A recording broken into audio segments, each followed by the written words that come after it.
Yes, of course. Oh, they'll be totally discreet. Thank you. We got one!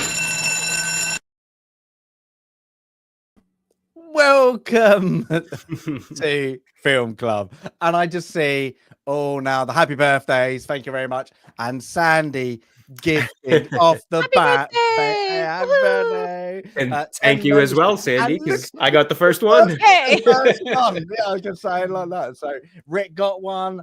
Tommy got one. Crazy replicant. Smooth DJ. Like literally everybody is on it who should be on it. We've got one. Netcat.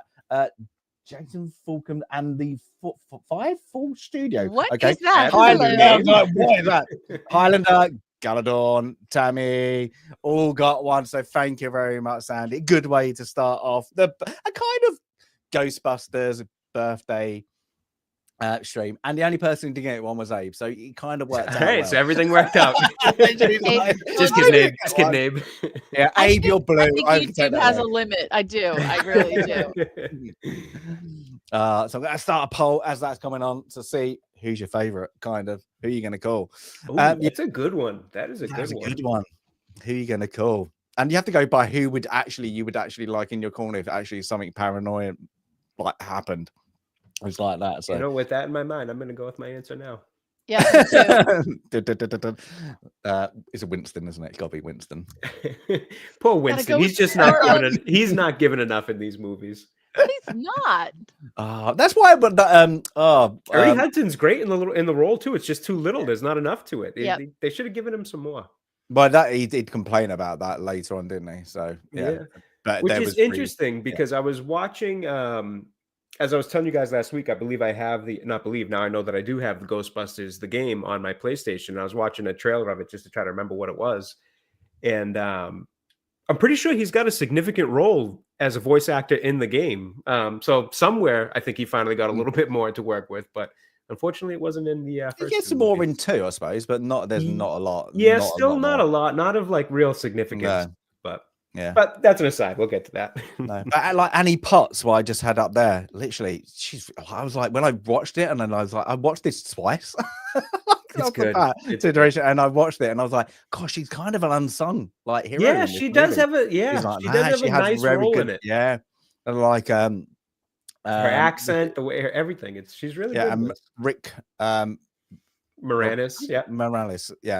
brilliant in it. It's like I didn't realize until I knew what's her name, Harris Raymond was. I didn't realize he also was a co-writer on it. Mm-hmm. So it was him and Aykroyd, right? Yeah, all three of them. I didn't realize it was that. I remember Ramis came up with it, the idea, according to Aykroyd. But yeah, I didn't realize it was the three of them got together. But yeah. It kind of makes sense. There's a lot but he wrote it because you started. Now I'm going to say he wrote it. They wrote it for actually John Belushi to have one of the roles, and then John Belushi passed away while they were writing the script. Yeah, I've seen some mock-ups that people did like just said if it was, that actually happened like that is quite nice. So would he have been probably Bill Murray's character, or was Murray always involved? I wonder. Got to be. I could see him in that role, in the Venkman not role. the Harold Ramis role, definitely not. Right, yeah, not Harold Ramis's role, and not really Aykroyd's, because I think he's got to be in it. And then obviously they really wanted Ernie Hudson in it, although they didn't give him all that much to do. But so I have to imagine it would have been Venkman's. It could have been so early that they didn't really flesh out the roles that way. True, true. Like, just like he would have been tagged for something in it. Yeah, maybe Aykroyd would have been in the Ramis role because what I read said they had brought Harold Ramis in to write, but then gave him the acting role after John Belushi died. So maybe Aykroyd was in the Ramis role, Right. and Belushi would have been in the Aykroyd role. So, but Interesting. yeah, they could have been completely different characters at that point because it seemed like the idea had been bouncing around between them for a while before they figured out how to make a movie of it. And we're so glad they did. Yeah. Yeah. So the 1984, we have to call it now because there is another awful one with the same name. But we don't forget about that. So Ghostbusters. Now, I can guarantee this would have been one that we would have all put on the list. But Sandy, according to the list, this was your pick. It was mine, I think. Yeah. Yeah, you got there first. But look at that poster. It says Bill Murray, Dan Aykroyd, Sigourney Weaver. Then below the line, Harold Ramis. Wow, interesting. Sigourney Weaver gets the top billing. I noticed that in the credits as well. She actually gets billing like maybe second after Dan Aykroyd, or maybe just same order as this, maybe third after Bill. What she done before? I know she's like done things, but she's done Alien. Aliens would have done. Aliens 70s, isn't it? So she would have been more established. Yeah, 70s. I can't remember. It's got to be 70. I would have thought like 80. It's 70. I can't remember. Let's have a look. Hold it. Let's find out. I'm sure it's 70. Now I'm curious. Or something. I would have thought Alien was like 1980 or something. No, it's later. Aliens is, but not Alien. Okay. Alien 70s, 100%. Right. Alien is 79. Oh, right on the cusp. There you go. Okay, well, this is why then she gets top billing, obviously. Yeah. So she did, and she did Eyewitness. What was kind of like it was terrible, but that got a good thing. So then of course this. So 84, but she didn't do much between, to be honest, and that's weird. But the rest, is it like the rest of this is where you're gonna have to ask the questions as Americans. Was Bill Murray one of the Saturday Night lot? Did he come from that? Yeah, he would have. He was. Yep. So Dan Aykroyd, him, so they probably known each other from the circuit, that kind of thing, wasn't it? And then they had a whole, I was going to say they had a whole string of these kind of screwball comedies that Ivan Reitman, who's the director, Ivan Reitman and Harold Ramis had written a film called Stripes, and a couple of other kind of goofball comedies in the 80s. That was like a Harold Ramis, Bill Murray. If you've never seen Stripes, it's another completely politically incorrect film today, but it's a goofball comedy from the 1980s. It's about two guys trying desperately to get out of the army, and to make the most of it, while they're there. But that kind of slapstick, a little bit of physical comedy. That's all like hallmark of what I'll call the old Saturday Night Live, because certainly the new Saturday Night Live is nothing like that. Absolutely just a bunch of trash. Highlander comes out of things. Ernie Hudson's not even on the cover. Now they do that more often these days with the color of his skin, but with the picture, that's the end of the movie, and he's a prominent person in the end of the movie. So it's they purposely did that. It's like that. They, it's the 80s, maybe. I don't know. It's it's a bit of a, now you would go, I think there'd be more kickoff. I think it probably at the time he was more just happy to be in the movie, probably taking a paycheck, as he says. I believe anything you want me to believe is a steady paycheck. Yeah. Well, we begin our film. Oh, you want to say? Shall we begin? I was going to say is how many people did watch it, and now I did say Sandy has got the theme tune stuck in the head. It's so good. Had it. It is so good. We'll talk about that theme tune when we get a little bit later in the discussion. Go on, and Sandy. Well, it was like one of those very original ideas. And I think, the combination of, it was a comedy, it was in the 80s, it was when I was in grade school, I saw it in the theater. And in addition to the song, which has lasted forever, there was so much that came out of this film that stuck around for the entire 80s. That little logo with the ghost and the no sign over it, that was everywhere. Every kid had either the stickers or a backpack with that logo on it, or a t-shirt that says "I've been slimed." All the little sayings that came out of this film, right? I always say, "We're ready to believe you," because I thought that was cute, and that, who you gonna call, and just so many lines from the film. It really, um, it's stuck around. It has staying power. It's an original story. And really around this time, and I guess I characterize them as like goofball 80s comedies. They were all rather formulaic. So they were all around a different subject, but they all had the same thing. You had generally a younger crowd going in one direction, an older crowd or person trying to stop them, some kind of a romantic interest, and a little bit of something that was maybe not, um, maybe it was slightly illegal, maybe it was slightly over the top, maybe it was and then everybody's happy in the end. And you could probably take that formula and put it on every comedy that was happening during that time. And I had mentioned Stripes, and Stripes was kind of the same thing. They're in the army, they're trying to get out of the army, they're, goofing around, there's a little bit of a romantic interest, then things go completely over the top and ridiculous, and then at the end everything's fine. There's always going to be someone who's the naysayer, someone who's trying to stop them, and in this case it's Peck, who's trying to shut them down. In these other comedies, there's always someone, and in some case played by the same person, William Atherton. He's played a couple of those roles in a few of the movies of the 80s. Fast film, so hour and a half, hour and 40 minutes maybe. But the combination of the songs, the kind of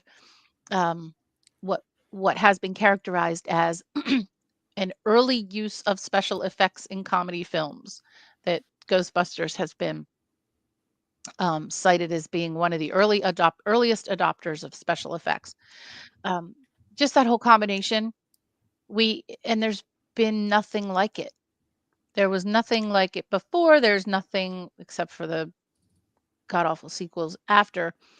And it just stays around. And when you say Ghostbusters, or when you say Who You're Gonna Call, everybody knows what that is. And that's why I put it on this list. Yeah.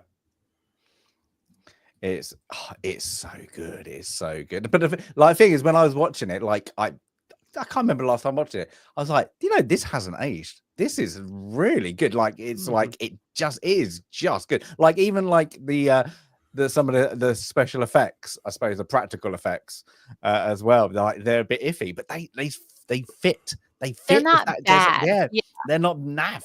They're like, you get some like you go, oh, that's naff. But like even with like the demon dogs or whatever you want to call them, they're not bad. They're not bad. They're better when they're impractical than they are in movement. Yes. Like some of the movement scenes of them like jumping across the street or out of a room looks a little rough because it looks like they go with like a claymation style of animation, which never necessarily holds up great these days. But again, when you put it together with the full package, it does just kind of fit. It's just that little slice of 80s that just kind of works. It does. And Highlander, that Stay Puft Marshmallow Man scared the heck out of me when I was little. That was the scariest part of this movie when I was little. And it looks good. It does still look good to this day. See, I wouldn't have got that. My scary bit is the probably the first bit. The library? Yeah, and we'll talk about that. Right, go on to it. Where we get, of course, the New York. I've been there. It's beautiful. I have a library card from the New York Public Library. It is a fantastic. Did you purposely go there because it was from Ghostbusters? No, I went there because it is one of the best libraries in the world for maps and their map collection and a lot of other historical stuff. So, but yes, of course, when I went there, I was like, oh my gosh, this is where Ghostbusters filmed. Also a kids show called Between the Lions. So if you notice, that was there. I used to watch that show when I was a kid. No kidding. Because British, you notice in the scene in front of the library, you notice they do zoom in on one of those lions. So it has the 2 lions, and yeah, that was the 2 Oh reading man, I lions. haven't thought of Yeah, that I show in watched that show. forever.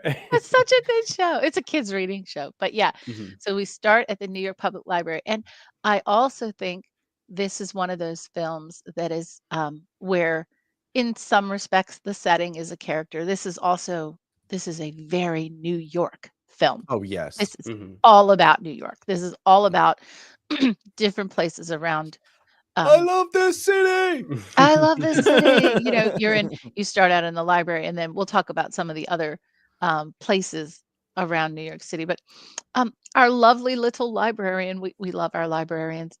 You know, she's doing her thing, wheeling her little cart around, putting books back, and then the card catalog starts flying before. Yeah, I she gets the door, wonder.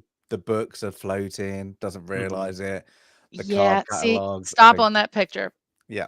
How many people who watch this film, younger people, will have no clue what that is? They won't know what a card catalog is because they go online to look things up. So I love the card catalogs in libraries. It's heaven to go through the card catalog. I haven't seen one since I was in like 4th grade. I think once I hit 5th grade, they had just built a new middle school or whatever group of school that is. I think 5th grade's middle school. They had just built a brand new school, so they started to do away with all this stuff. Yes, and Highlander, the Dewey Decimal System. Yep, Dewey Just Decimal System. amazing stuff. But things start flying, and then she's running. And this little lass, she can run, by the way, for being an older lady. She's running, and then you know, and then she sees it. But yeah, but she sees it, and we just get the light, and then it's just like the wind effect. That's why I think it's good. And then it goes, and then it goes straight into the logo, and then if there's something strange in the neighborhood, it's a great opening. It's literally it but I love it. But this is what I think this movie really helps. Like we forgot, like even the opening of like when I feel like before you actually get to the New York library, is that like that really spooky music, like really like eerie kind of music that builds you up to like this. So and then it goes into like 80s, I suppose, TV pop music. I don't know what you're gonna call it. Yeah, it's right. We call it synth pop. Synth pop.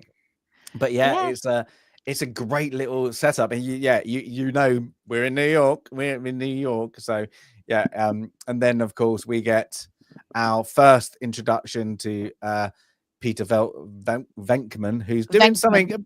Venkman, who's doing a bit of a experimental science. I don't know what you're going to call it. How ridiculous! It's literally shock treatment if you are unable to read the card. So we get him. He's got two people in the room. We find out, and of course he's blatantly trying to get in the. Let's be honest, get in the knickers of the lady in the room. She gets all the questions right, and it's a simple question: is what's on the card, as I showed there. And the guy just keeps on buzzing like that. So it's a bizarre. I'm guessing what this is tried. Like I'm guessing this was actually something they did used to do. So I'm guessing that's yes, why they did. Yeah. Because when I was at university, the psychology department would pay people to participate in experiments, and I would do this to make a little extra money. I was working full time anyway, but I would do these crazy things, and they would put you in very stressful situations. And I was in in one experiment where like they put my hand in sub-zero water. It was salt water, but it was below zero, but you were made to think it was warm, and all of the surroundings around you made you think you were putting your hand in hot water. And so when I put my hand in it, I honestly thought my hand was being burned with hot water when it was super cold water. Anyway, so it's just one of those crazy. Yeah, it's one of those crazy things they do in the psychology departments of different colleges and universities. And you make I think you said $5. Yeah, that was. You can keep your $5. It's like, oh my gosh, yeah. I think that's probably what I made, $5 or $10 a session doing these things. Yeah. So yeah, in this, he's research, and he does it. The kid gets a bit annoyed, and then he makes his move. Let's say that, but he gets quickly interrupted by Dan Aykroyd comes in, running in, Raymond. There's been a I can't really say like there's been like a sighting or something, doesn't he? There's like, and he's really an event. Yes, he's really excited. He needs the camera. He needs that. We like, and he's like, and even to the point where he's just like, "Can you give me an hour?" It's like that, an hour, hour and a half. I haven't finished with that one yet. So it's a great way to show he's a bit of a slime. He's a bit of a slime ball. He doesn't feel like he's a bit of a scientist goof, I suppose, is things like that. A professor, I'm guessing at the time, kind of nothing, wasting the universities a bit their money. Oh, he is. Yeah. He is, but Ray's a believer. The Dan Aykroyd character, he is 100% a believer, and he's into it, and he is just totally excited about it. Excited, yeah. And then of course they meet up, of course, with Igor, and I like this when they do actually meet up with like in the library that he's introducing. He just Dr. Igor. Like that, because it's just showing that like you're just a bit like he's with the oddballs, but like he's an oddball with that. So, and then of course they poorly on the librarian. Have you got any psychological people back into your past? He's like, oh, was it Saint Jerome or something, isn't it? Yes, her uncle. Yeah. But then they go back down. They go to the course. They go. What did I say? Did I say Igor? Oh, sorry. Egon. Did I say Igor? Did I say Igor? You said Igor. Oh, okay. All right. Looks like an Igor, though. You like it? Yeah. So they get down, and of course, there's a stacking. They like I like this because the music it plays up as well on this bit. It's like that. So they're all going down. They're all things, and they're like Bill Murray. He's just like, like really like nonchalant of like, yeah, whatever. I guess because no human could have stacked books like this. He's the doubter. He's the skeptic. And that's really excited. That's one thing I like about the whole kind of setup of this intro to the movie is that with Bill Murray's character, you get obviously a very quick idea of who he is and how he acts, being a little bit of a slime ball, a little bit of a smart ass. And then you see, these other two characters really quickly as well. So it all sets up quick. But what I like the most is it really gives you an idea of what the tone of the humor is going to be throughout the whole thing, because I've always found this movie to venture more on the side of like smart ass kind of humor, the way that Bill Murray is, versus you are more, as Sandy was pointing out, you're kind of like screwball comedies of this era. Yeah, this is this one. It feels a little bit. I don't want to say it's not like British humor where it's like that kind of smart, intelligent humor, but it's almost like a branch of it where it's like slightly more smart ass, is the way I like to put it. It's not as just low hanging fruit type of thing, but it's also not like incredibly intelligent where you have to be thinking and paying attention. It's somewhere in the middle of like, a little taste of both, which I've always liked about this. Yeah. But you like when you do, like when you watch, I couldn't work out what genre. If you had to fix this genre, it's really weird because you have comedy, but it's got it's spooky, it's got horror, it's it's a bit of action blockbuster to a degree. I mean, these effects, the money that went into it, I'm sure qualifies it for that. Yeah, it's not really like it doesn't sit anywhere. Like that's good, probably good. Like what makes it unique for the movie, it's like it doesn't pigeonhole itself. But well, it's like Sandy said earlier, there was nothing like it before, and there's been nothing like it since. It really is very unique in that regard. Yeah. So they carry on this. They get some slime. They're just walking through the basement of books upon books. On what's this? Like, I don't know what the machine is called, but he uses it. I think he says it in number 2 what it's called, but I don't think he says what it is in this. But it's like just a really cheap device. He probably pushes to make the handle go out. It's blatantly obvious. And I actually didn't even think of that. Yeah. But and then of course they turn the corner, and they see her. Dum dum dum, and it is great. It does it. Go and say hello, Ray. He's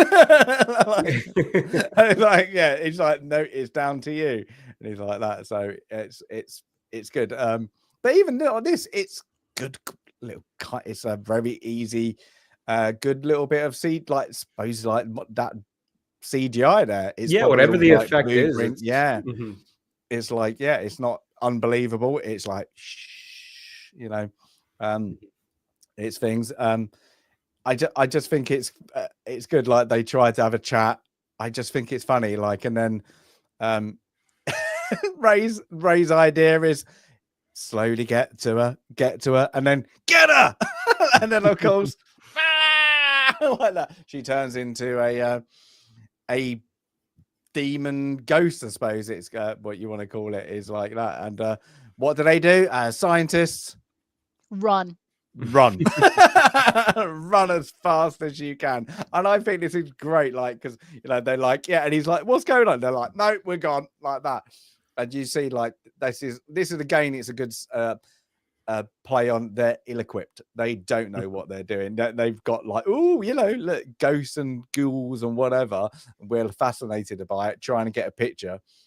But when they actually come across one, what most people do, run. I just think it's great. And like, hey, it's like that. And then it's just a little funny. Again, it's showing the humor that's going to come to it. These are they might know what they're talking about, but they're really bad at what they can do until they've done all their work on paper, right? They've done all the calculations and the development of these crazy contraptions, but they've never actually seen one, which is interesting because in so many of the people that they encounter along the way, they mention increased activity, or in the coming scene with the guy in the hotel, and everybody knows about the 12th floor, but these folks who are and this is kind of a commentary on like these snooty university experts in general.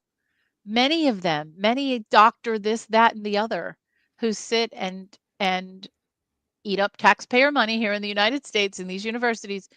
Many of them have never actually done what it is that they're not just studying, but postulating and writing all these papers on, and they're experts in things that they've never actually experienced. So if you want to really look for deep meaning in this film, it's that. It's like, okay, these guys, they been talking about this and quote, teaching classes on it, but this is the first time they've actually experienced one, and they don't know what to do. But they get their act together pretty quickly, I think. Yeah. Well, after they get sacked, we have to say that. Well, the money has run out. Yeah. The free ride is over. Yeah, they get all their equipment taken away, and their idea is Ray. Then was it free mortgages? Everybody has free mortgages. Everybody has free mortgages. Up to like, and of course,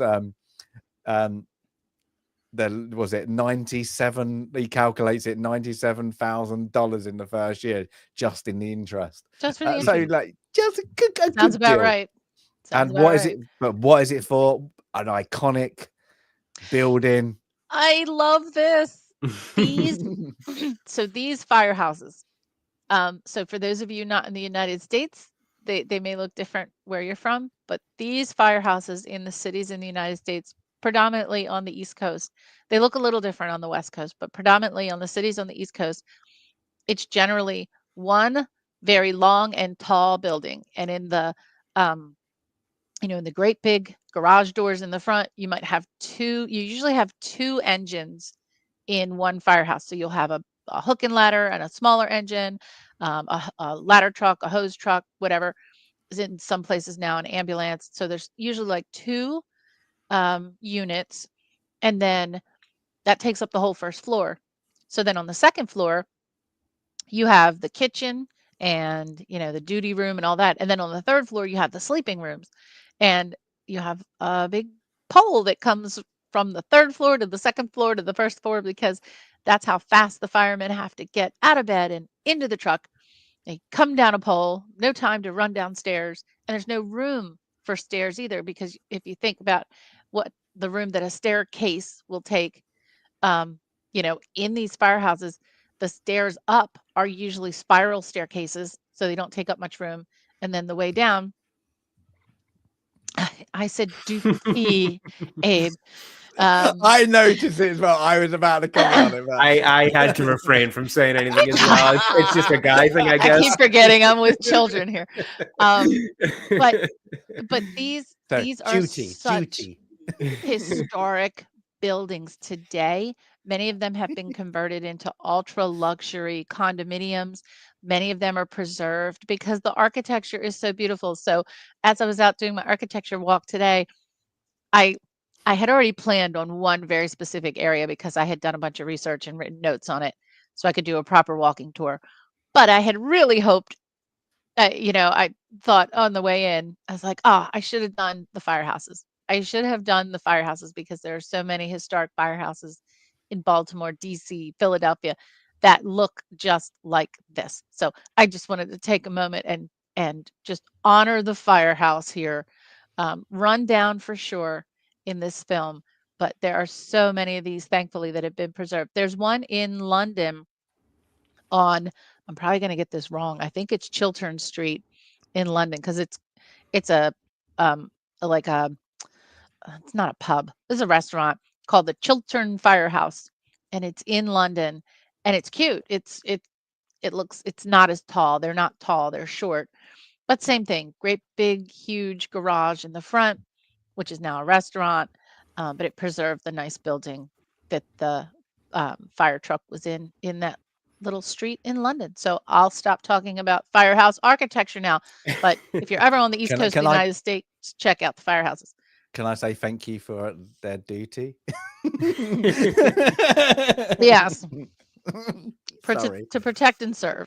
That's the fire department. That's the police department. But yeah, I think again this little setup, like where you don't see Ray, he's out of the picture really at the moment, and then the other two with the real estate, I guess, in things are like it's a bit expensive for a fixer upper. Yes, all the electrics. It's in a demilitarized zone. Off. They were completely ripped off. And then, of course, Ray's like a little kid. Oh my god, I've got a fireball!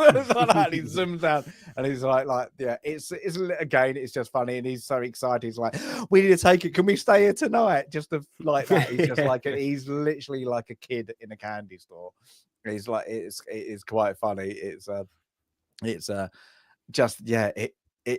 again just showing the dynamic between the three of them. They're like, oh, we're trying to be sensible, trying to save money, and he just like, no, don't worry about it. It just goes off, and then of course they buy it. Like, yeah, is this? I'm guessing, is this still there or is it gone? Because does anybody know? Oh, we'll have to look that up. Good question. Yeah. I actually don't know. I wonder if it actually is. I'm guessing it's been turned into something, or it's completely gone. But like, yeah, I'm guessing it was iconic. There you go. So now we get our first, our famous New York landmark. It is still there. Yeah. It is Hook and Ladder Company number 8 in Tribeca. And guess what?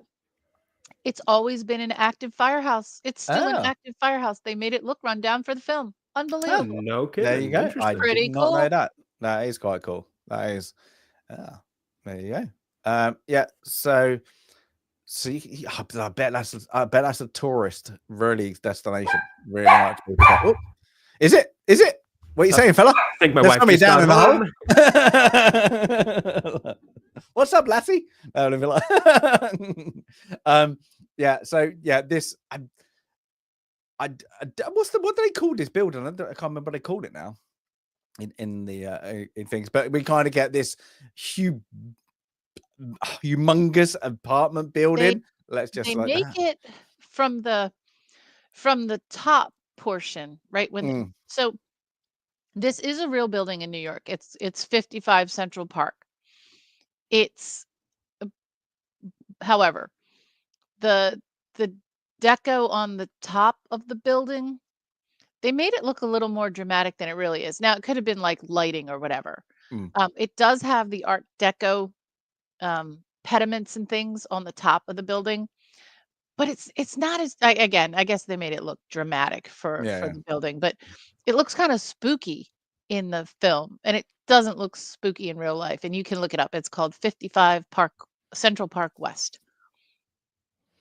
Yeah. So now from that, we kind of get first our sorry, blurry this picture was. So we get our first introduction of our female lead, I suppose, like that, Dana Barrett, coming home with the groceries, and it's very, again, like, it's so New York, even like I didn't get a good picture on this one, but like with the yellow cabs and everything like that, again, it's all we're in New York, so it's like, even like that last picture, that is obvious Central Park. And she's going into her apartment building, and then we get introduced to our geek, our nerd. I don't know what you want to do, like our bit of a what is he, tax? Like, does he like an accountant or tax something, isn't he? Something like he calls himself. He's a tax accountant. Yeah. So and I always laugh, like, if you now look at it, I cannot not see this what's it? Oh, what's the animated? Oh, I forgot now. Groog with the three girls. Despicable Me. In Despicable Me, these baddie, the one like has the candy, like who steals the pyramids. That's what it looks like. Like God, I can't remember the character's name. Yeah, he's in a little orange sweatsuit. Yes, thing. Yeah. Look, that had to be based off that. It looks identical. That's it. They've got it in chat there. Highlander and AWOL. Oh, Vector, that's it. Yes. Vector, it's Vector. I'm showing that I haven't seen that film because I don't know. Oh no, I've only ever seen the first one. It was my kids good, have. Yeah, it's good. I've had to see him multiple times. He loves them, my kid. So aside that, so he again, he's a bit of a Klingon. He wants a bit of friendship. He's like, even though he has to talk about I thought you would like the pharmacist coming up because I've ordered some vitamins and all that. And he's a bit of like, he's a bit nerdy, creepy. He's a bit of a Klingon. We have a word for it in the 80s. He's a dweeb. He is a dweeb. That's a good, dweeb, 100%. Yes. Which is kind of a wimpy nerd. He's a wimpy nerd, but lovable. And he's trying to make like small talk, and it's like, I just want to go into my apartment and put my groceries away, and then he likes her. Yeah. He's got a crush on her. Yeah, it's a bit out of like the height difference, but later you find like the scene is quite funny how they play on that. But yeah, to go on, and of course, I get Sandy. Something's on the TV. We're ready to believe you. It's great. I love this because it's like really cheesy. I do love when I go over to America, your cheesy advertisements. You have like you'll have like, we don't really have private companies really do. A moment. Yeah. I've seen your advert. What do you guys have? Like pristine adverts or something? No, but we don't get. We don't get like individuals. Like you'll get like the local. A little local. You mean like the local ads? Okay. Yeah, we don't get local. We don't really get a lot of those. I feel like as much these days. Like the most I see of like kind of TV stations don't exist anymore. Yeah, like the most you see is some car dealerships. Some of them that are like privately smaller owned, only with a couple in the state or the area or the region.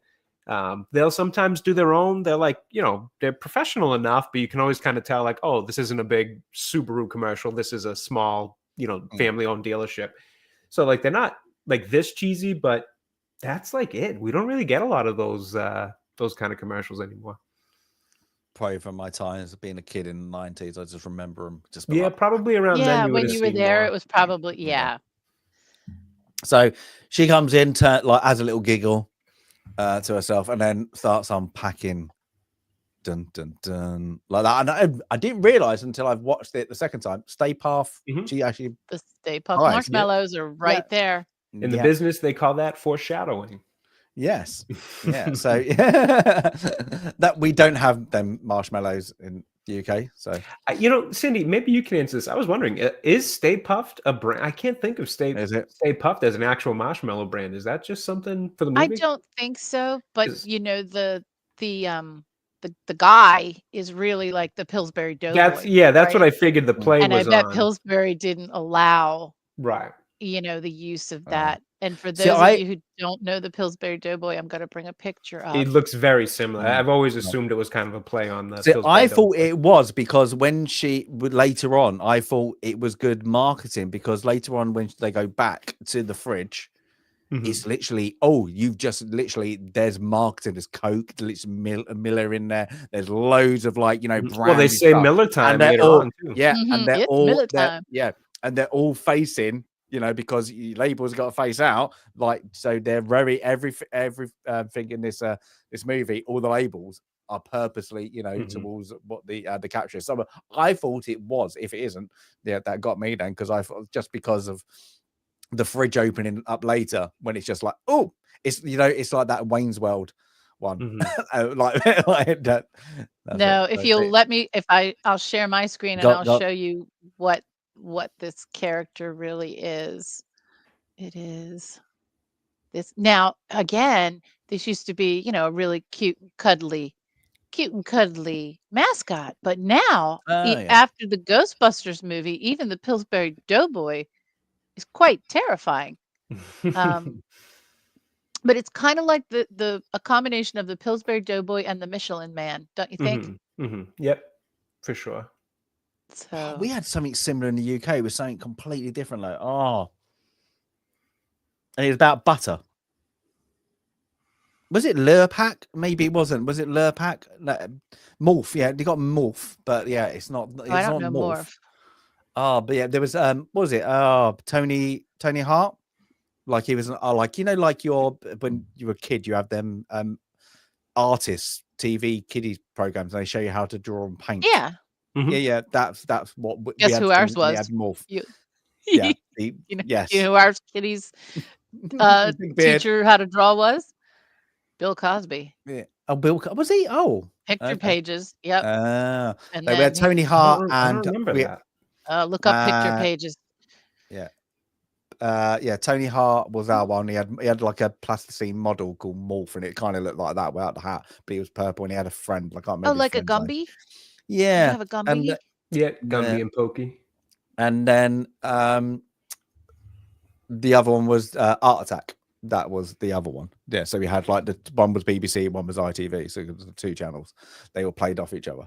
But that was it. Yeah, that was But they had something like that. But I'm sure it was like an advertisement. It was Lurpak. Somebody, a Brit, have a look from the it could be 80s and 90s. But yeah, so British butter people. British butter, but yes, from Denmark. So she sees a light, hears a noise coming from the fridge after her eggs have been cooking on the countertop, and then Her fridge is an entrance to another dimension, and the name is Zool. Yeah. And then of course she just screams, as you would do, closes it, and then it goes back to what we're doing, and then of course we get our first glimpse of an iconic vehicle. This is iconic. This is like, I hate to say it, this is like we had the one when me and Jason we went for it with all the Batman. This is like I would still want a model of this old. I got to see it in person. Oh, very cool. There was an event at the Guinness Brewery in Baltimore. Probably it wasn't last year. I think it was the year before, around Halloween, and they played Ghostbusters on the outdoor movie screen. And Ecto 1 was there, and people were dressed up in the suits. It was fantastic. It was wonderful, and families brought their kids to sit outside and watch Ghostbusters on the big screen. But Ecto 1 was there. It was really cool. After it had been redone, not in this shape that we see it now.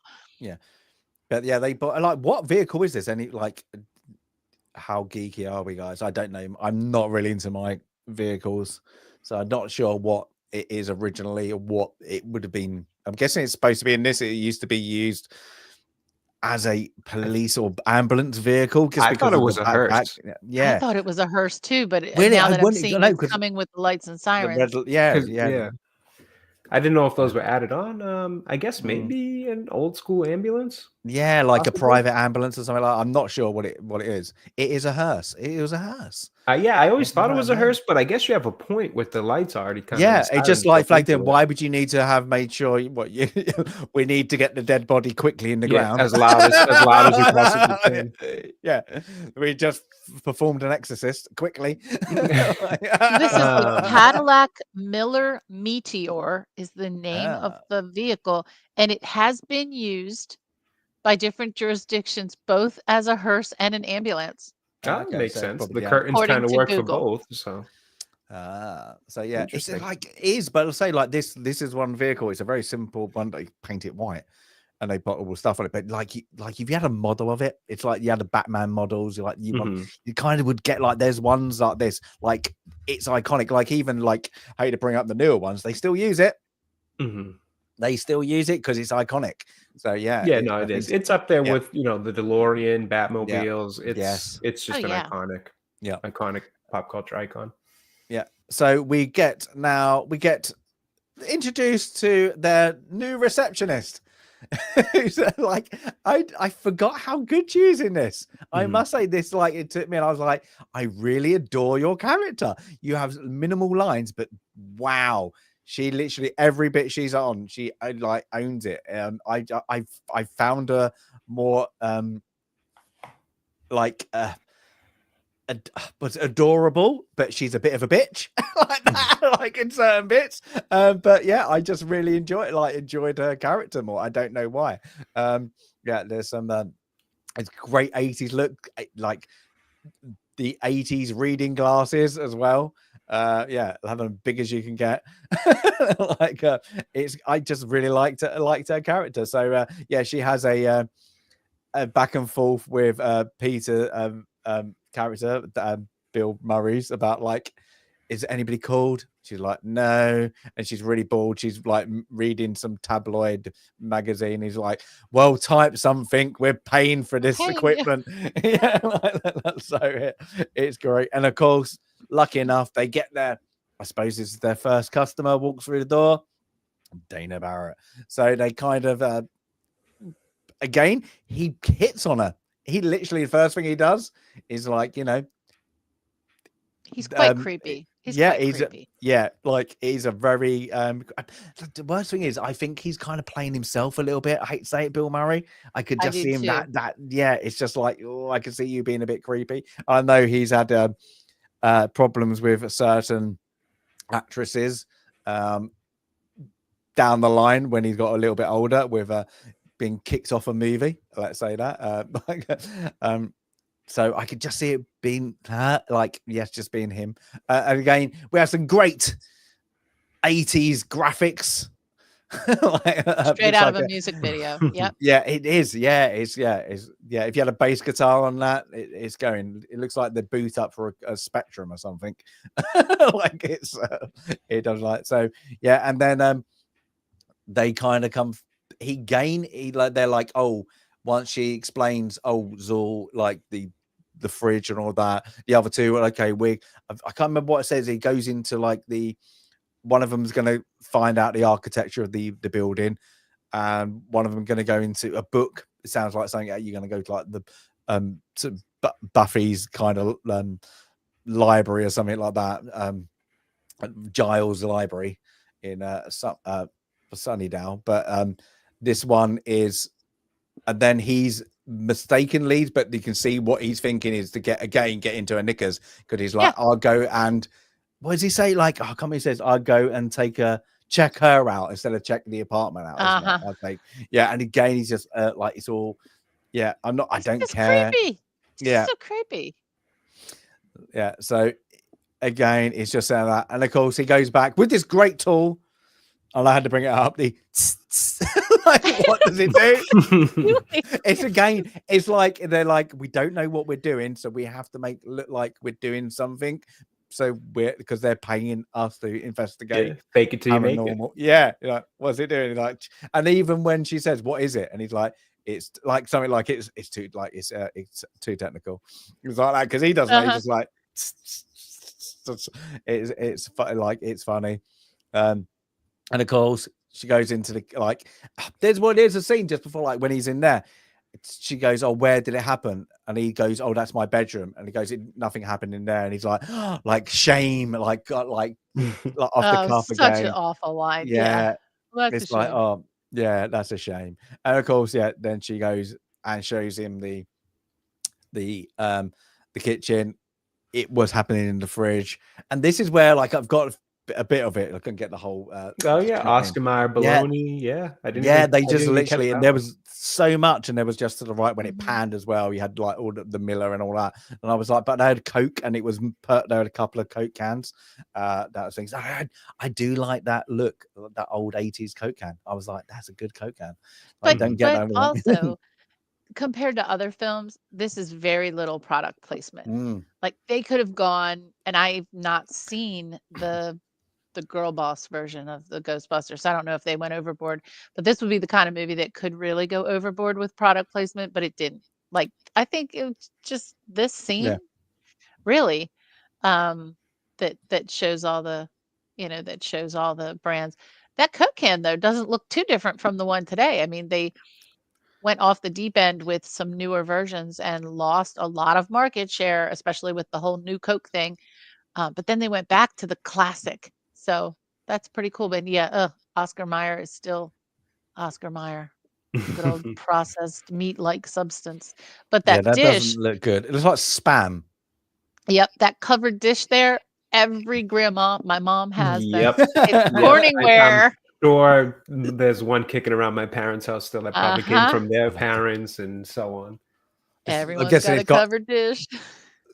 A meatloaf or some kind of leftover in it. A casserole. Oh no, it has to be a casserole. Yeah, it could be one of many things. Very often casserole, potentially some lasagna in there. You never know. Yep. Absolutely. Something that baked in it in the oven and was able to come right out in the same thing. you don't transfer, you just eat it till it's done. Yep. Oh god. So she doesn't like it. It just kind of gives up, doesn't it? Again, he's just kind of chatting her up. He goes back to the thing, and she starts to get a bit pissed off. She kind of found him a little bit cute, but now you're a bit pushy. So she kicks him out, of course, and then you get again he's they're eating their takeaway, and he's even like, we need the petty cash, we got to take her out for dinner, we don't want to lose our first client. And lucky enough, they're eating the last of the petty cash.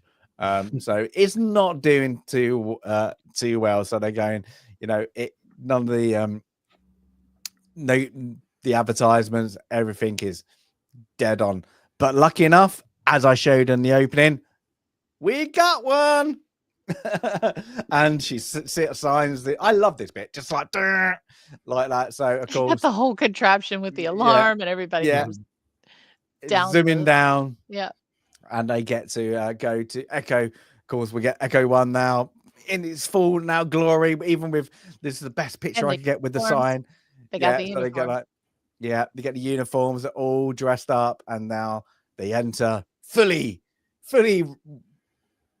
ready. Let's say we've not seen how. We don't care. They got some kind of gizmo on. They go from being fired from the college to fully suited in whatever this gear is a little bit quickly and a little bit unexplained, which is something I noticed looking at. Well, that's the thing about this movie. It's like when you're watching it with the intent of dissecting it, you notice some of these things, but then when you're just watching it for what it is, none of that really, I don't need the logic behind it. I don't need more time between. It's not that kind kind you didn't need to do it. One of 5 minutes explaining the setup of the protein. Protein pack. Well, and the lack of explaining those packs, for example, sets up a really funny scene in the elevator that comes up right now that we're going to get to. So it's so it all kind of it's almost like they acknowledge the fact that we kind of just glanced over quite a bit there, but let's tie it off together in something nice and funny here, which they do kind of throughout the movie. Yeah. So we get, of course, what Sandy said earlier. Was it floor 12 and the old staff knew about it. It's been quiet, but something's been, so they kind of we're going to take a look, and then of course the even just before this, the what are you guys here for? we're the exterminators. That must be the big cockroach. Yeah, bite your head off like that. So they're being like tactful but funny. And then of course they've not had a proper, was it a field test of the equipment? Field tested it, and I blame myself. In Egon's words, I blame myself. Like, yeah, we blame you too. But yeah, the turn me on and that noise, and they're just like, oh, yeah, they off. just slowly shift to the other side of the elevator. But yeah, this is like, yeah, Dan Aykroyd's face on it. It's just like, oh, what is that? And I think they even say we near enough have an unlicensed nuclear reactor on your back. Yeah, and it's just like, but again, it's just like funny because it's great, the noise of it like that. So it's just yeah, so they get to the floor. I do like this because it's like, you know, they're all playing. Ray's really excited again. He's like doing that, and the rest are like Peter's just like kind of like that until they hear a noise and they shoot. And they shoot like the chambermaid. The chambermaid. What the god was it? That what the hell are you doing? Like that. I'm just like everything's burning, and it's like, yeah, but this is such a great scene. So you know, a hallmark of some of those great, I don't want to keep saying 80s and 90s films, but you know, again, taking care of each scene. When the camera goes back and you're seeing them talk to each other, in the far distance, you see this lovely lady with a little squirt bottle trying to put the fire out with this little squirt bottle. And it's hilarious. What's happening in the foreground is funny. What's happening in the background is funny. I just love that scene. And I love the fact that there's two things going on. And she's just got this little squirt bottle and she's trying to put the fire out because the towels and the toilet paper have caught fire. I just laughed my head off when I saw that. It is, everything about this whole scene is great. I like this little sequence like coming out. It's quite, and to have like, we've seen a ghost and now we're going to about to see a blob. Let's just see that it's a blob. What is this? But yeah, and yeah, so now they decide to split up because we can cause more damage that way. Damage this way. What a great line. Anyway, so we follow Ray until he crosses the corner and we see what is known as Slimer. So, and of course, he's not Slimer in this. They don't name him. I don't know if it was just a pop culture thing. Then just called him Slimer because he's not in the second, because he shows back up in the second. I thought, yeah, he does. Yeah. On the set, here's the note. On the set, Dan Aykroyd did refer to Slimer the Ghost. Okay. And he also said it looked like John Belushi.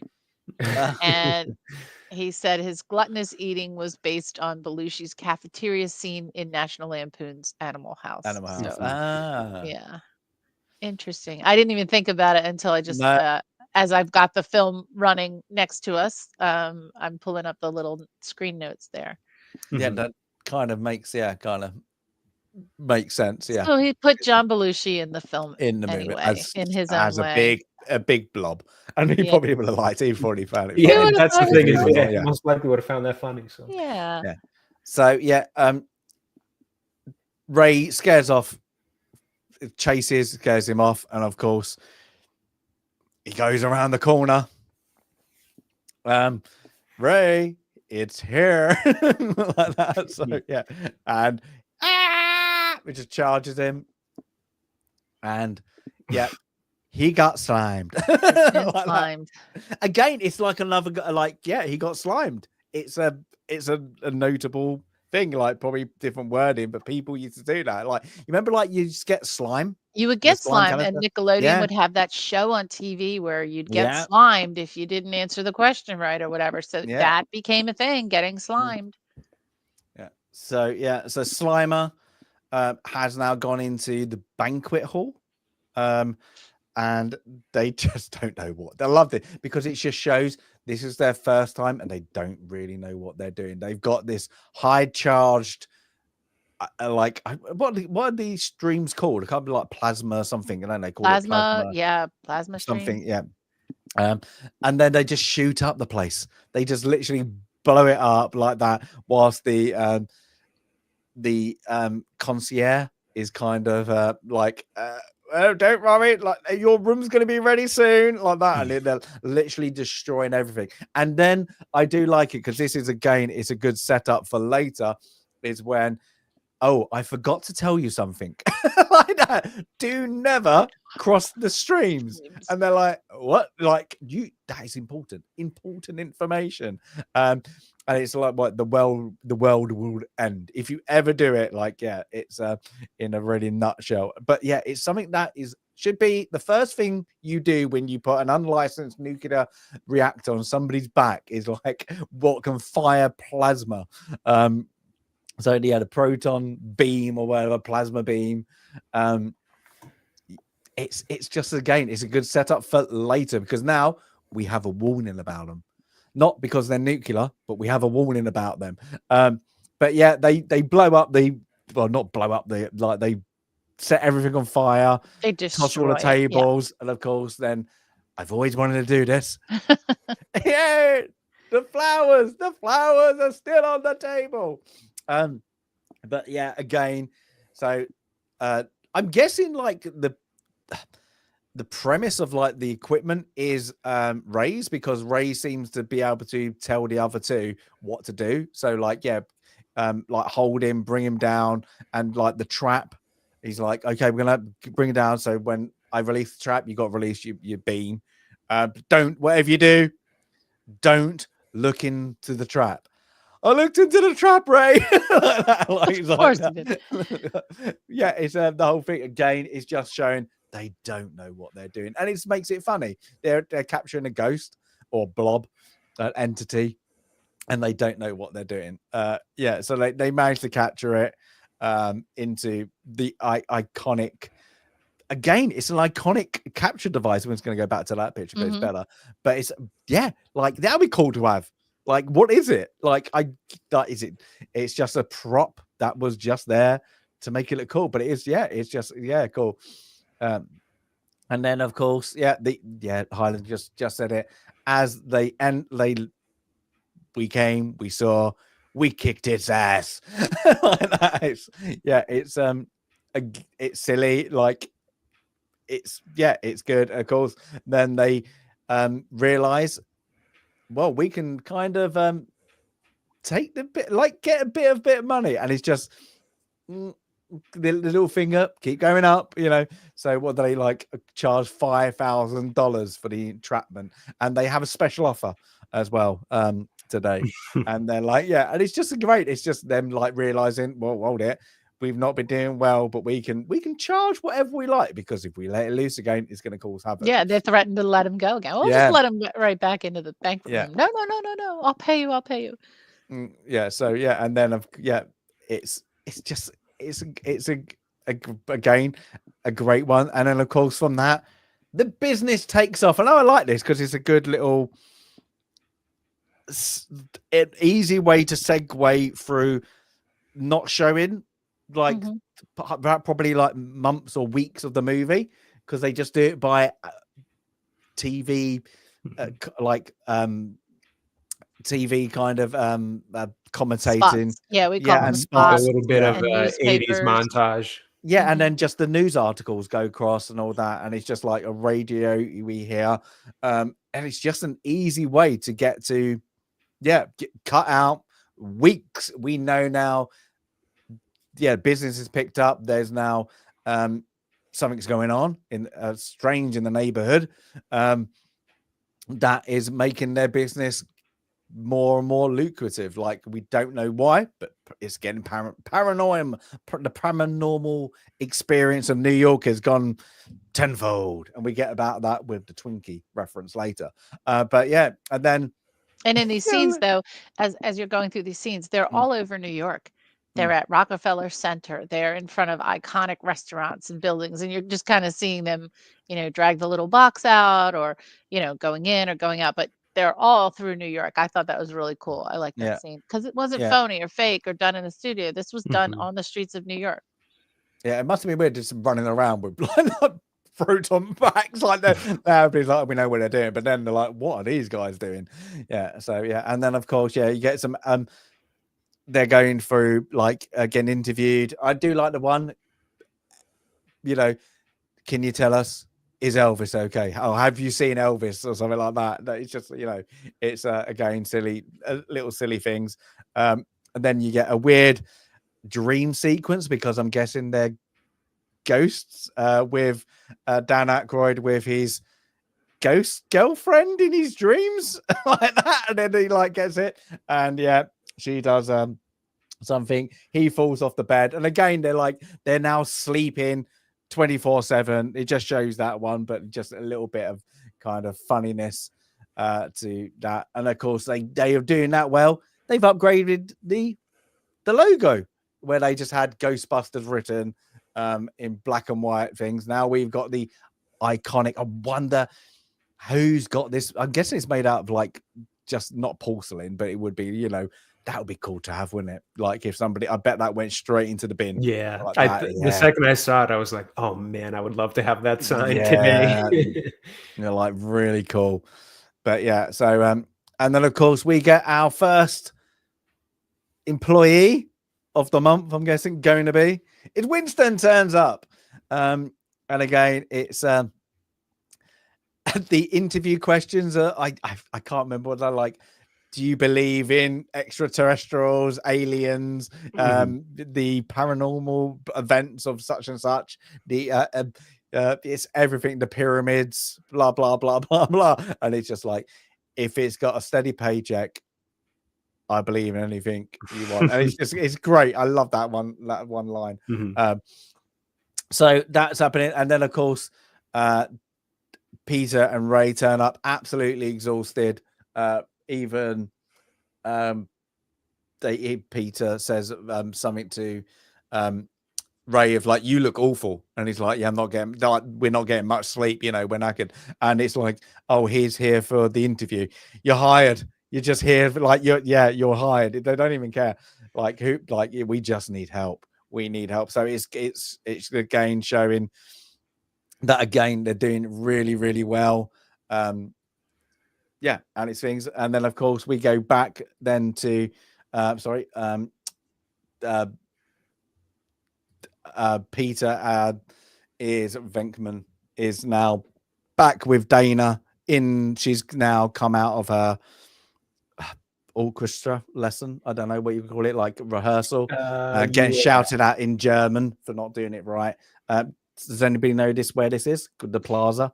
So this is, I think this is actually where the opera house is. I think it's Lincoln Center. So I guess maybe on the other side is where the symphony is, but the front where she came out is actually the opera, not the symphony. So just maybe a little technicality there, but yeah, Lincoln Center has the opera, the symphony, all of the arts, kind of like the Kennedy Center in DC, but Lincoln Center has different venues in that area. So yeah, so he's doing a little silly little dance in the plaza like that to kind of get her attention as she walks out. I don't know, like, so it must have been an open audition. Yeah, but it must have been an open audition, like so he could actually watch what was going on, or you know, things. Yeah, and he takes the Mickey out of her violinist like that. She's the cello, I'm guessing she's holding. I'm not too sure. Like, yeah, that's a cello. Yeah. So, and then again, he's just flirting. Like, and they found some information about the names, like that, and we hear our first of the Gozers. That's what you want to call them, like that, and there's some and they worshiping. We don't really know much, but he just kind of he's there because he wants to take her out on a date. And she kind of yields to it. It's like, okay, you know, so I'll see you whenever 8 o'clock on, let's say, Thursday. I can't remember the actual time. But again, and he's like, now he's beside him. Yay! Like that. He's got his little date. It's just a bit, again, it's just him being creepy. And most women would probably run a mile like that. But yeah, it's the 80s. It's okay. And now he's a famous Ghostbuster, of course. But from that, then, yeah, we get to see the first time we now the storage unit of The what they're saying. containment system. Yeah. So when the light is green, does that remember? The trap is clean. It's classy, yeah. Yeah, so we get that. But of course, now we get what Sandy said earlier. We get our bureaucrat. Who's the baddie? The EPA, the Environmental Protection Does he Agency. even have a name? I can't even think of him having a Walter name. Peck. Peck, that's He's right. Walter Okay. Peck. That's right. Now, that's right. okay, now he is in what other movie?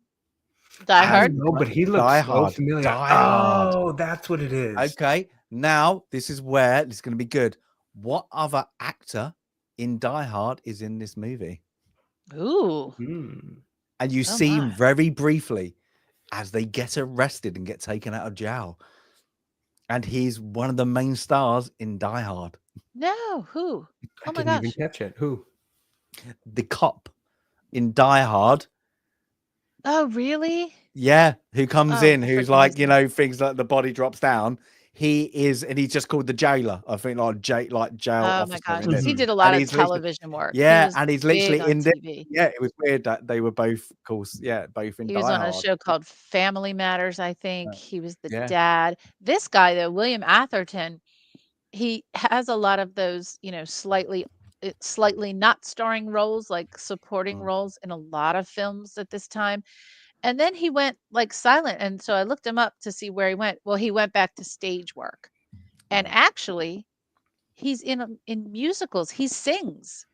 He is not just an actor, but he's a singer.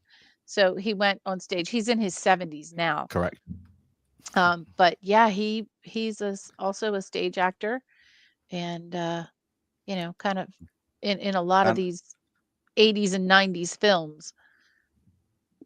Does a good performance in his little really annoying person performance. And apparently, it is true. No dick. Well, we'll get on later.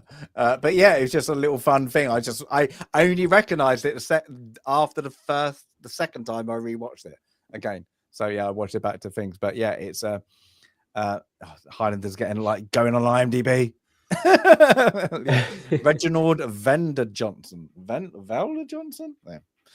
Very never heard that surname. But yeah, it was just when I again, like Jay said, I recognize you. Who are you? I looked it up. Then later on, I went, oh my, it's the guy out dialed. They're both in it. Yeah, Yep. so it is things. So of course, That's great trivia. Yeah, this annoys me, this scene, because it's set up, but when I rewatched it again, it's like Venkman is literally being a bit of an arsehole, isn't he? He is. He kind of gets his like up until later, like of like getting arrested, but like all he's doing is being kind of like, look, we're environmental, you've been doing all this stuff, we kind of need to find out what's going on, and then it just gets a bit like, well, no, yeah, and it just gets a bit like to the point where he's like, well, we'll come back with a court order then. Like and he actually kind of like, when he even pleased him, goes, you didn't say the magic word, please can I see the storage unit? And he's like, nope. And he's just like being Total absolute jerk. Yeah, and that's what his character is. He's just absolutely, where he could have come downstairs, this is it, and showed him, taking 2 minutes, like got one of the other guys to explain it. Maybe then he might have still got a warrant, but he wouldn't have been maybe such an arse about the whole situation. But yeah. In fairness, this character says that later on too. He's like, all you needed to do was show me this, but you wanted to insult me instead. So here we are. Yeah, so you had your opportunity. Oh, you had your chance. That's what it was. Yeah, you had your opportunity, but you chose to insult me instead. So so it's like, it's just like, oh, when he does it, you're like, you absolute jerk. Yeah, it's the best thing. But then we get that things and he gets angry, but then we get the Twinkie references. Now, guys, do you like Twinkies? I'm gonna have to ask. I don't, honestly. I've never been a fan of them. Yeah, no. I didn't even as a kid, because it's just pure sugar. There's no other taste other than sugar. I can't remember when I think it was like I'm gonna guess in the 2000s. I mean the late 2000s. They came out. Like in the UK, you could get them like at American stores, and then you're like, I got really like me and my girlfriend got really Twinkies. Never had one. Like like everybody goes, you see them. They're like an iconic TV film thing, aren't they? They're vile. They made are you literally. gag. I'm sure it's just. It was like sugar. It's like, what is that? And it's so like unprocessed sugar crap. That is it, really. It's terrible. It's like that. And they're like, they bought like other movies like oh my God, Highlander, you're right. Zombieland and all that. It sings, gets Twinkies in Die. I'm like, The Die Hard Ghostbusters connection continues. That's right. Well, you know the next movie. Yeah, he does. Yeah. No, these are for my wife. She's pregnant, don't you know? Yeah. And Bruce Willis eats one too. Yeah. It must. Yeah, maybe it was a thing. But yeah, they're vile. They are vile. Now that I think of it, I can't say that I've honestly really seen very many people actually eat Twinkies in real life. I feel like it's only ever in TVs and shows, and most of like older ones, like 90s and 80s. Like I don't remember that.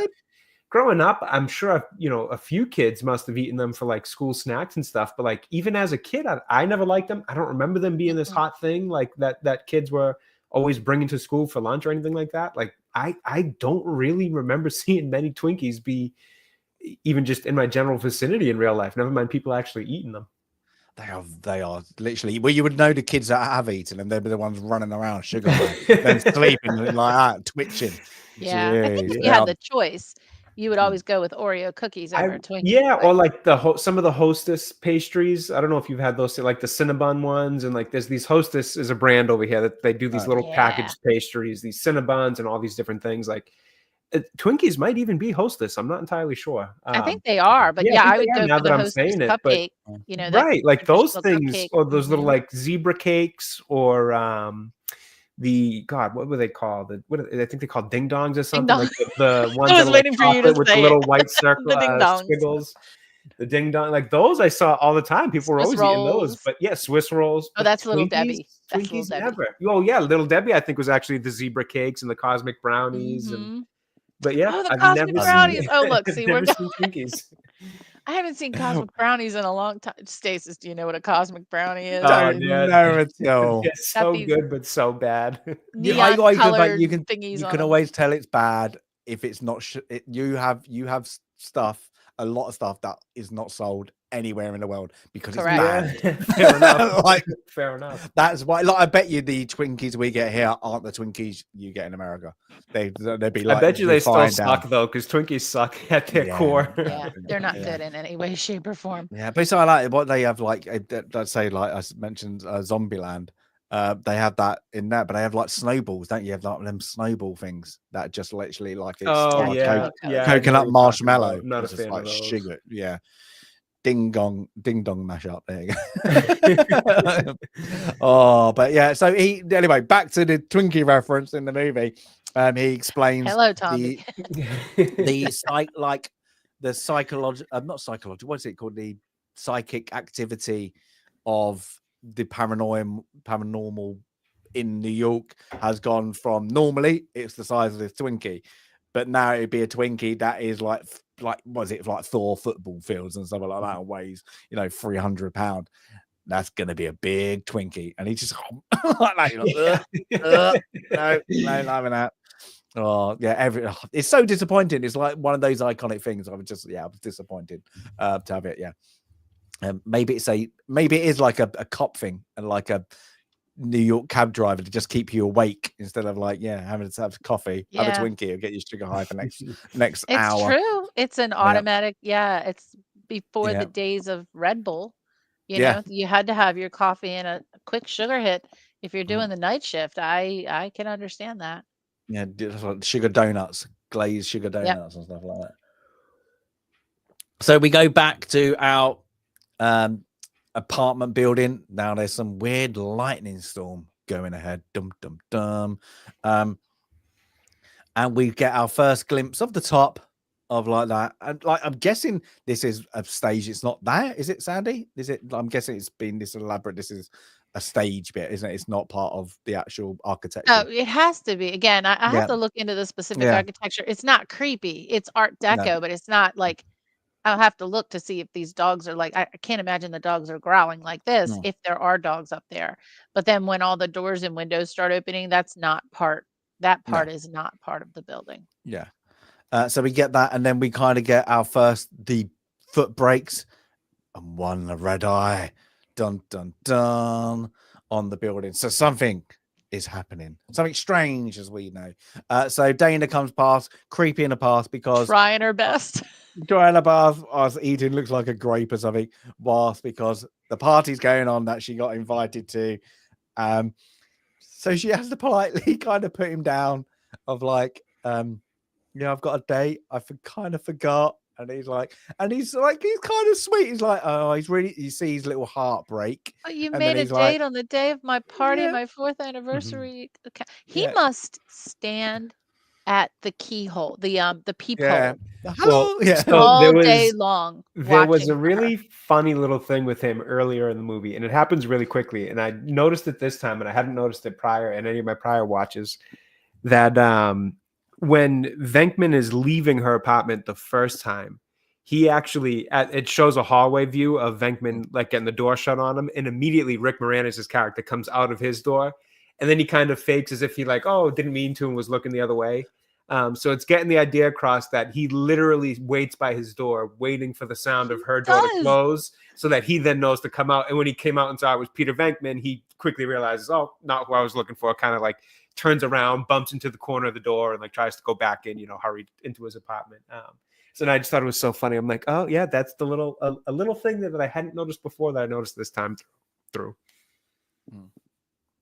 So yeah, but he's sweet again, because he, like I said, like he's heartbreaks, and then he's just like, it's okay, you can invite him too. Yeah, like whatever it takes to get to getting out of this.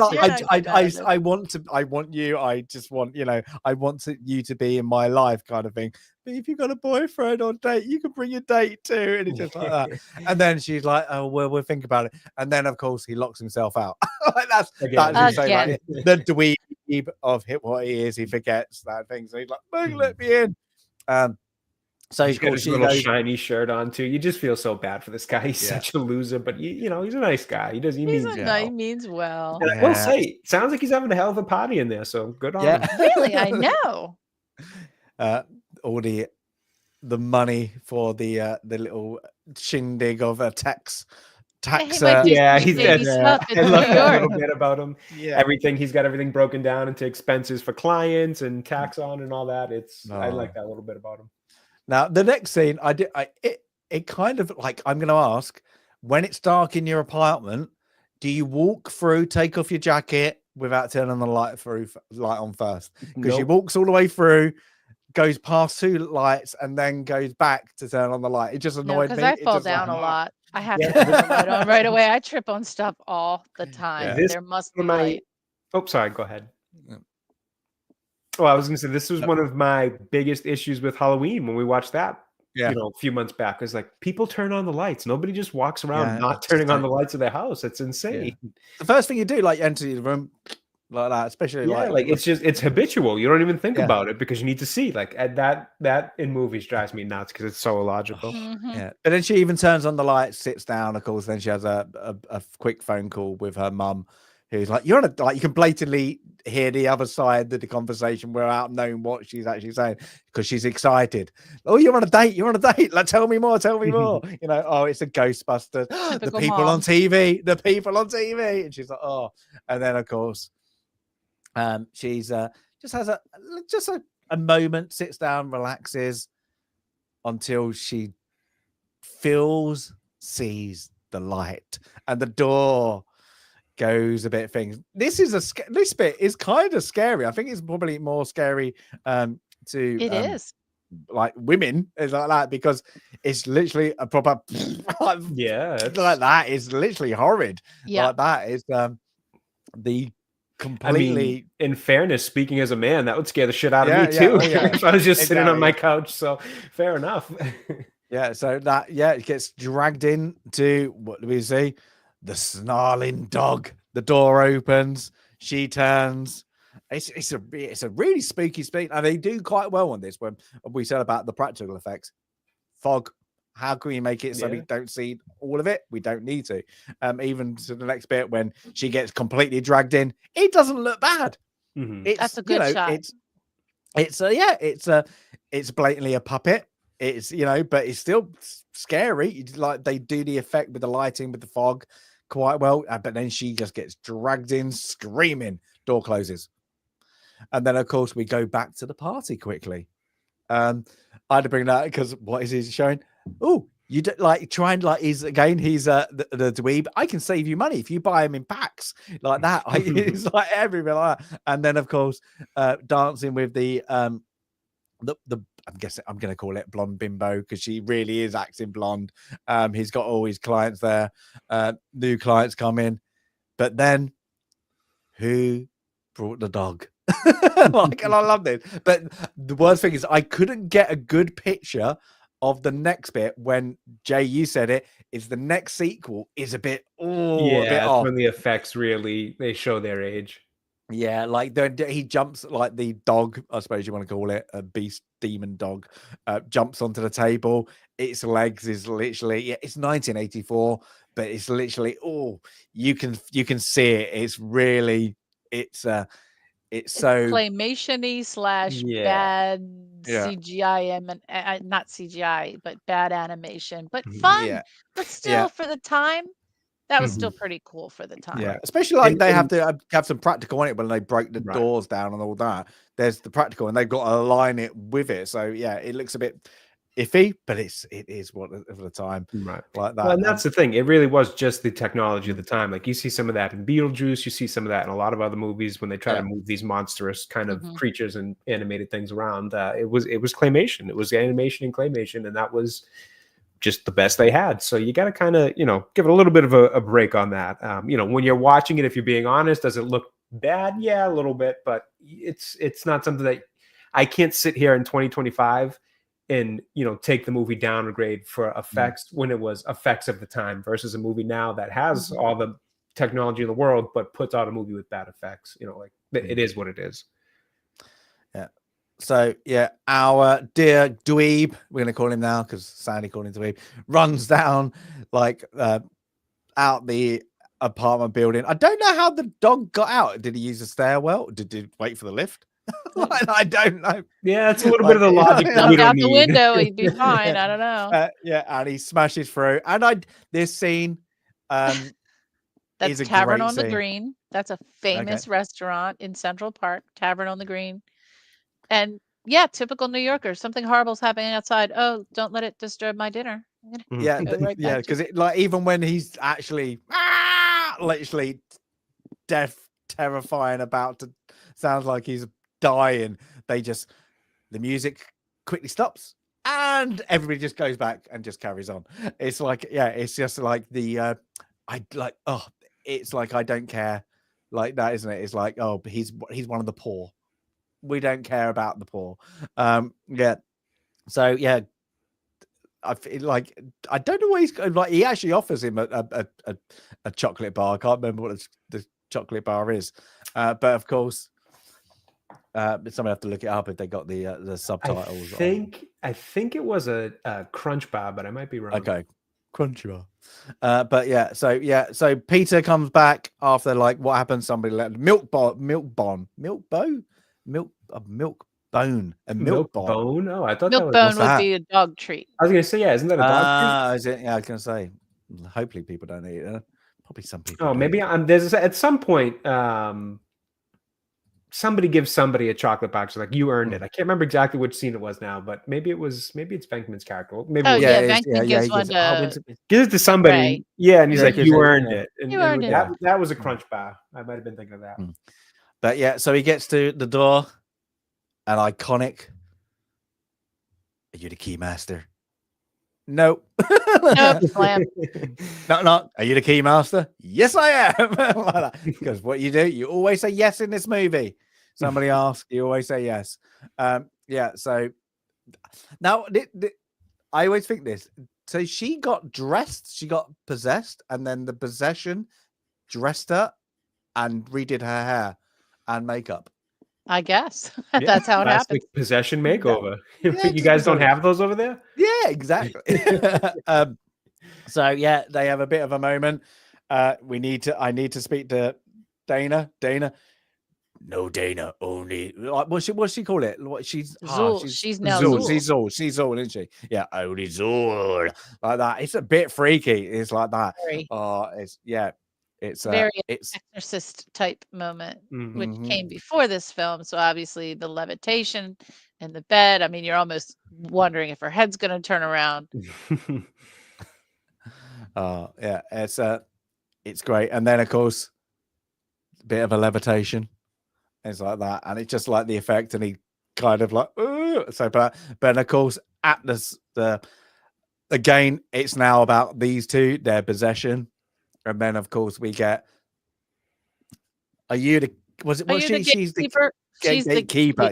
He's the key master. Yeah, the key master. Yeah, and he's like just goes up to a. I love this. Like they were like, just go up to one of because these are like we have another picture like I showed earlier with the same horse and cart. With the horses, so they must have gone like because I'm guessing they go around Central Park. They go around Central Park, yeah. So they were like, oh, we got to show it again, and then of course, it's just funny. And then we get like the demon eyes, but of course the police pick him up. He's a bit of a weirdo. So where did I take him? Let's take him to the Ghostbusters. And I always laugh at this next scene, this next picture, because when they're kind of bring him in, I think. Do you remember like Back to the Future? Yes. When he comes out, Doc comes out with one. Doc Brown has one of those. Yeah. And I'm like, did they salute because that's after this? So did they just was like, that's funny, we just kind of salute it kind of thing. So I'm wondering if it's in any earlier like 1970s or 60s crazy sci-fi, because the idea of the metal colander on your head, I think that predates all of these films. Like I think that was somehow because very oddly, old time hair treatments. Like for baldness, they would have this thing on your head and they'd put those electric, I've seen them in like I Love Lucy and stuff. And it would always be a metal colander on all kinds, so I think it's been used in different ways. Have no idea who the first person was to put a colander on their head, but it's been used for many different, many different ways. A religion as well, like a parody religion that actually is a religion now. Like the spaghetti, the colander spaghetti monster. Something like that. Somebody in chat, you're going to be that geeky, you're going to know there's actually a religion that you believe in a spaghetti monster, and you're part of your dress is to wear a colander on their head. And it's actually, like when they do certify, if you have so many people like in census say their religion is such and such, it becomes an actual religion. Yes, that is one. Yeah, it's it's like yeah, so it just reminded me the church, everybody's doing it now. Yeah, so I do want to say in this scene, if I don't know if you took a picture of the next scene with Annie Potts making coffee in the little kitchenette. Okay, so I'm looking at Lay's potato chips, Nutri-Grain bars. Let's see, Kellogg's frosted wheat, Hi-Ho crackers, Uncle Ben's rice, Lipton cup of soup.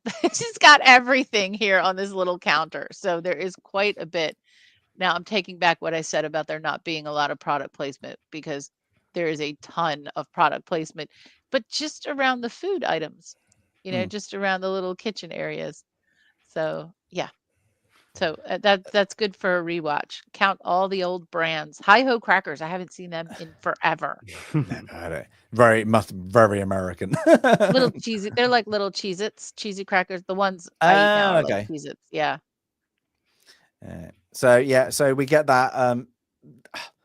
Whilst that is happening, I think is it now to get the phone? Like they get the phone call. Or is it? I can't remember. Is it the phone call now? Of like. Where Peter's on the phone as well. I've got the key master, you've got the gatekeeper, whatever, come like that. So let's get these two crazy kids together. Yeah, and I don't think it's things. And they're like, I just brought up this because you brought it up that this is so New York, because then we get the thing with Ray and Winston. Winston actually has a thing about Old Testament, and then you kind of get what bridge is this? Gone. There's 2 bridges. So which one's this one? That one, if I'm guessing right, is going to be the Verrazano Bridge, but I could be wrong. I think it's Verrazano. Yes. So we got that, and of course we have the 2 towers in the background. So it's like the game is so 80s at the time. The skyline, every time they showed us like skyline, they just make it so 80s. So this is all happening. It's getting a bit nervy. This stuff shouldn't be happening. And then of course the next morning, Peck is back, and this time he's bringing the warrant. And of course, they come in, they go to turn it off. They're like, you can't turn it off. You don't know what's going to happen. They have, Peck being kind of rude to the cops. Like, if he tries to stop us, shoot him. And he goes, shoot him. You do your job, pencil neck, or something he calls him, doesn't he? Yeah. Yeah. So, yeah. And then, of course, I'm guessing his electrician goes, I don't know what this is, and he just turn it off. And of course, and everyone's like, oh no. They're like, get out of here. And of course the containment things explodes, and apparently, like what we had earlier, is they keep on saying there's a sign, isn't there, where the Gozer, like, what's it like? She's Gozer, isn't she? So is it Gozer, the main one at the end? No, she's Zul. Gozer is the god. Gozer the Gozerian. Yeah, Gozer will give a sign. This is the sign. So so it awakens. I thought it was a great shot. Awakens things. Dana out of her slumber of drugs, been knocked out, and then you kind of get again. I just brought it up, but like again, it's just showing the New York skyline. Don't have to reference what that Eon is. I think everybody, hopefully, everybody knows what that building is. I actually didn't go up it. It was part of the elevator lifts or something. With like there was just a queue because you can go right up, can't top. It's one of those ones people get engaged at top, don't they? It's like the Eiffel Tower. It takes so long to get. It took 3 hours to get through the line and to the top, and we got up there and like, okay. I wouldn't it's like the top of the Washington Monument. I just don't recommend it. It takes a long time, and it's not that great. This is not that great, but iconic architecture and fantastic building, and you can appreciate it from outside and not riding the elevator all the way to the top. How much does it cost? It probably costs a lot, doesn't it? Do they charge? It was like at the time when we had all 4 of us, it was like $60, so probably $15 a ticket. Yeah, that's guys like a good little family. Good, They like, and I'm guessing literally near enough every tourist will do that. So, like, that's got to be like what? You're probably on about over $10,000 a day just on people just going riding the lift easily. I can only imagine. Yeah, it's going to be so. We had a better time at 30 Rockefeller Center, which is also a tall building, but there were things to do along the way, like different studios to visit, on different floors. So but again, that was like 10 years ago. Best thing to do in New York is walk across the Brooklyn Bridge on a sunny day. That's the best. Or to walk the High Line, which is a disused railroad that used to go through the city, but the rail line has been turned into a trail and it's elevated, and it's called the High Line, and it's pretty awesome. So anyway, just some suggestions for when you're in New York. And I'm just not a New York guy, so I say go to Boston instead. Yeah, because I agree. Go to Boston. Give it away. Yep, I agree with that. So we get the ghouls, and the ghosts are being unleashed onto the city. We kind of get one coming out of a station. Quickly go for these. The night, like, was it reminds me of what's it called? Iron Maiden pictures, like, I can't remember what it's called now. People know in chat. And of course, Slimer's back eating some New York hot dogs. Whilst everybody, of course, now has been incarcerated, things, and this is where you'll get the what's it? The guy out of Die Hard in it. But I do like this. It's a silly scene because they're very explaining the architect. Like she's in Spook Central. Like he's the guy who was the architect is a certified genius or a madman. But all the other kind of people in there who's in with them are like, ooh, what's going on? Like that. It's just like, and I'm guessing like, yeah, it's a little funny scene. So of course, whilst this is happening, of course, Dana's like, of course, half her apartment explodes when there's the sign, and of course, who comes in the door? She's waiting, very much waiting for something in the like spread out, ready for the gatekeeper and the keymaster are gonna things. And I like this thing. Couldn't get a really good thing. It's about when they kiss. She's the dominant. She's the like very masculine. She like takes him over, and it's the parody because she's quite tall, isn't she? Like, oh yeah, she's a tall woman. And I've got. Can somebody look up Rick's? I'm guessing he's got to be 5 foot. Yeah, he's tiny. 3. He's too tiny. bad he'll never remember this moment. Yeah. The moment he's wanted for so long. But yeah, it's just funny. It's just a little bit of play, and then of course we get them kissing, and then of course things He's they 5'6". go up to the thing. That's not 5'6". I mean, it's short. It's not short. Short. That's a midget. That's short. That's short.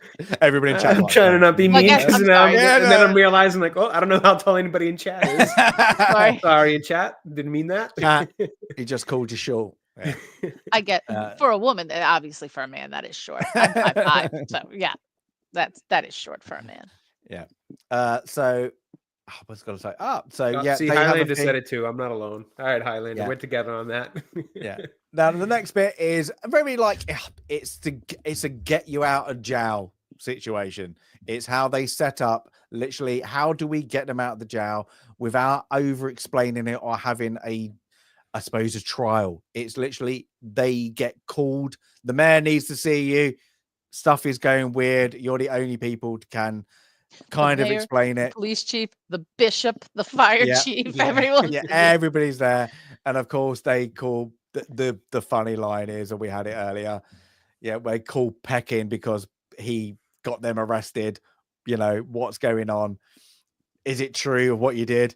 And he's like, yeah, this guy, he has no penis. He's like, you Dickless here did this, turned off the containment field, made it happen. Is it true? Yes, this man has no dick. And it's great, but I do like how it just shows, like, again, Venkman is kind of the clever one in a way because he manipulates the mayor by going, we could go to jail, or you've just saved the lives of millions of registered voters. Mm-hmm. That's how he plays it. Yeah, like if we're wrong, nothing happens. If we're right, you're on for the next term. So yeah, it's just it's a good little again, they did it like with the a very quick scene, like with the kind of cut scenes what we had earlier with the TV spots and all the papers. Mm-hmm. It's just quite a little clever little bit. So the mayor kind of comes out of like, so what do you need? I'm trying to get the thing of, but yeah, it's what do you need? I need the police escort and the home guard. Like that. It must have got them deployed really quickly. So yeah, the home employer, they get them down like that. Let's run some lights. And then of course we get kind of now probably till the 90s, this whole yeah, everybody cheering on. We don't know what's really going on, but we need people in the scene that's just gonna cheer. Like for reasons we can't explain. So they get to the apartment building. Now it's all wrath of God, as they call it, like moments of the heavens of a blackened fire, like lightning, everything's coming down. They turn up, do their little hooray, and then the building's not happy. So like they get pushed down into the New York City things, but they survive. Yeah, they survive. They climb up. They give them a cheer. We're ready to go. Kind of fists arm pumping. And then, of course, they have to walk. This literally, I took this picture. I was like, how long would that have taken if they had to wake? They couldn't have done that. Oh my god! Yeah, they Well, couldn't you have could have done it. done. You would have probably had to have like some oxygen halfway through. Yeah, But I seriously. like Yeah, it. It's honest fake. to God. And it's fake. But it's just again they're like they were just like, how long to go? Like we're I can't remember what floor. Like we're floor 17, and she's like on the 90th or something. It's silly.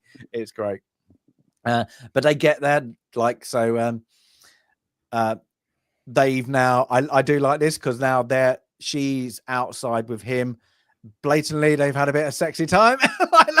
And he'll never remember it. Yeah, and he's really. I like this picture because he just comes out like, but really happy. He's like, like I'm being blessed. I might be possessed, but damn it, I'm happy. It's again funny. So yeah, they're out on the top. What is now starting to be transformed into hell itself, or like a portal. The portal, yeah. So yeah, that we now see her side is being blown out of the things, and then the guys have finally arrived, and there are the stairs. The stairs. Which way do we go? We go up. And then we get back. This is it does quite a good trick of going back and forth very, very quickly, because even that we get some more CGI is the two characters get turned quickly back into dogs. So they get now put back as the dogs. Reasons why they need to be back as dogs, I don't know. I'm guessing just is. Well, I think they were possessed by. They were both possessed by dogs. So this is just the dogs. I'm probably diving way too deep into this, but I think they turned back into dogs to protect because Gozer's coming. So they turned back into dogs to protect because because Dana and Dweeby wouldn't be able to fend off the Ghostbusters. And then narrative wise, they wanted to be able to have the final scene of, thinking that her character may not have made it. So they have to kind of set, so that's probably just how they decided to set that up. Yeah. And then of course we see now what we saw in the fridge, but now it's the doors have opened up and we get to see like the pyramid. I don't know, like that. It's just I guess it's the effects, but we kind of get it looks really bad in the still shot of it. It doesn't look that bad when you're watching the movie. No, because it's really quick. It's very quick. Yeah, like both of them. Like even when she turns up, and it almost looks like a concert stage for like David Bowie or something. It's like it kind of looks like it's a Pink Floyd. It's a really bad Pink Floyd. Something like that. Yeah, but yeah. So we get another call. She kind of turns up, and then we get it's a girl. Yeah, I remember when as a kid. This is a very scary, like just the red eyes like that, because like you get the red eyes on the dogs and all that. But this is like she's really pale and like that. So I don't know the actress. I don't really. I've never seen her before, or she was I don't recognize her from anything. No, but like she is. So they're like, what do we do? Ray, come on, have a chat. Edwards is her name. All right. But yeah, they get I like how Ray first goes up to her and he just goes, you know what, the state of New York or whatever, doesn't he? Gives this whole like just this silly like, that's what you do. Like you're under kind of like we need you to cease all activities. Blah blah blah. It's just a really funny. It's just his character. It's just like it's very very good. Like things. He's just nobody knows what to do. This is like a demigod like things. It's just funny. It's things, and of course, I'm gonna ask you to. If anybody asked you if you're a god, what do you say? You say yes. Yes. So she goes, "Are you a god?" No. And then she unleashes die. Die. But like her voice just changes. It's great. All right, special effects here. Definitely 80s music video. Yeah, for sure. Which, interestingly enough, this was 84. 83 would have been the release of Return of the Jedi, with the Emperor zapping Luke and Darth Vader. The Emperor zapping in Return of the Jedi was much better than this zapping in this film.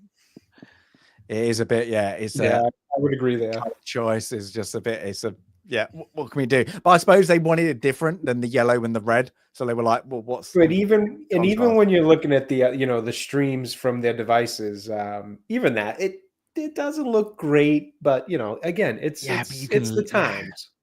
But that's what I'm saying. Like we were going to be like, but it doesn't take you away. That's the that's the thing. We appreciate right. it, 100%. You can appreciate it, and it's got a very 80s feel to it. Like Sandy just said, like 80s music. Like this looks like 80s music video. Look, that does. Yeah, like when she does her poses, works. They kind of get angry. They have their little conclave, I suppose, the best way to call it, of like, what do you do? Okay, then they go, okay, let's. She's got her weapons. We're open up on ours. So they have a little shoot. She just flips over. She's a nimble nimble little minx, isn't she? That's a hard line. I wonder how many times they had to do that line, because that's hard to say. Yeah. By the way, in the notes here, I'm looking. The look for the costume of Patty Edwards here was, quote, a mix between David Bowie and Grace Jones. So mentioning David Bowie. It looks very Bowie. So fair enough. It does. It is. You can blatantly see somebody had been working on a lot of pop movies before. It does just feels poppy, doesn't it? It does look like it's things. But so they get that, and of course they shoot through her, and now. We get Sandy. You going to be okay with this next bit? Do you need to go? I don't like this. Is it going to be scary? I'll be okay. But it's funny, because I think for some people, the things that scare you the most are the things that shouldn't be scary. And I am probably in the same camp with Ray here. I tried to think of the most sweet, kind thing from my childhood. The Stay Puft Marshmallow Man. He would never hurt anyone. Well, geez Louise. It is a funny one, like, to even bring that up, like, but it's showing that it's funny. It's supposed to be funny. They're like don't talk. If like what I think it does say, if Abraham Lincoln turned like that, I think it does. Edgar Hoover. Edgar Hoover. We think of Edgar Hoover. He's the destructor. So they have to pick their own destruction. So that's it. And of course, everybody's like, clear. And then your choice your destructor has been summoned, and they're like, we didn't think. And then Ray's face is like, I didn't think of anyone. Did you think of anyone? And then there's looked down, and it's like, I just popped into my head. I couldn't help it. What popped into your head? I just couldn't help it. And it's just great. The only thing, the delivery and setup of that is great. And they're like, then you just hear in the background, what did you do, Ray? It's the Stay Puft Marshmallow Man. You just see a little acrylic creep, and then just boom. And it's just great. It's just like unexpected. It makes it again. It's like they realized at this point they needed a destructive force, but let's not make it like a demon. Like looking. Let's make it look like it's cuddly and have a little bit of fun. But it's literally really mean. Stay Puft Marshmallow Man. like look at the face. Looks so good. Effects wise, it looks so good. Yeah. I didn't know if like smiley face right there looks so evil. That is so evil. Look at it. Evil. I actually love when they change his facial expression too to be more of when like they an shoot angry face, or when they shoot him, it's like he's in pain. Like it just looks so funny. It's great though. Like it's all like how they. I guess it's all puppeteering, and they just built the like as it is. It must have been. I was thinking possibly costume and miniatures. I wasn't sure. Yeah, the way he was moving almost seemed like a guy in a costume. Yeah, it could have been. I meant to look it up, but I forgot to before the show. I have to look that up at some point. But it's good. Yeah, but I think this is like they shoot he gets the evil faces. Like, that one right there. Like so really, that one looks creepy too, to be honest. Yeah, but when he gets like angry, he's like, oh, he's an angry boy like that. So yeah, it looks so good. Yeah, but yeah, they're shooting down on him. I like this one. It's so it's a bit tacky, but it's great. And then but they're not doing anything. Nothing's working. They're not doing much damage. All they're doing, they're getting him angry, really. So yeah, they realize, well, there's one way to do it. We need to like aim at the portal. I'm guessing you were like the door. But there's one way. We need to cross the streams. That's it. But you told us to never cross the streams like that. And it's like, well, that's it. So yeah, now we cross the streams like that. And the game crossing the streams has now become a iconic little statement as well. It's in men's toilets, urinals, you never cross the streams. But Lovely. But yeah, it's things. And then of course this is a great way to kind of wrap it up as well. It's like we had the setup to it, and now here's the payoff. And of course they do that again. I didn't really get like when he the Stay Puft Marshmallow Man realizes they figured it out. They know what to do. His face of panic, like that. And then of course everything explodes, as well as the Stay Puft Marshmallow Man, who manages to get Peck like that when he explodes. I just love that when he goes like that all over him. So and it's a nice little wrap up. They saved the day. We get a shot of the dogs. They're being like, they're still there now. They're kind of putrefied, I suppose, like that. Putrefied. I don't know what the right word is to do that. And then of course they all come out. They're hiding. Everybody's covered in marshmallow except for Venkman. He's kind of got away with it. I like that. I guess that he was like, it would be more funny if one of us didn't get it. I bet he was like, yeah, I do. I don't want all that goo over me. And it fits his character too, because he would be the one to just like hide behind Dan Aykroyd's character or somebody else to make sure he doesn't get hit. Yeah. So that's they do that. And of course, and then they walk past the dog. He's like, oh, look, I'm sorry for your girlfriend. Well, first someone says, ooh, smells like barbecue dog. Yeah. And then like, oh, sorry about that. Yeah, sorry, girlfriend. And then we get the hand. They get them, but they get both of them out. Really like, walking down embrace, and then you get Winston arms up.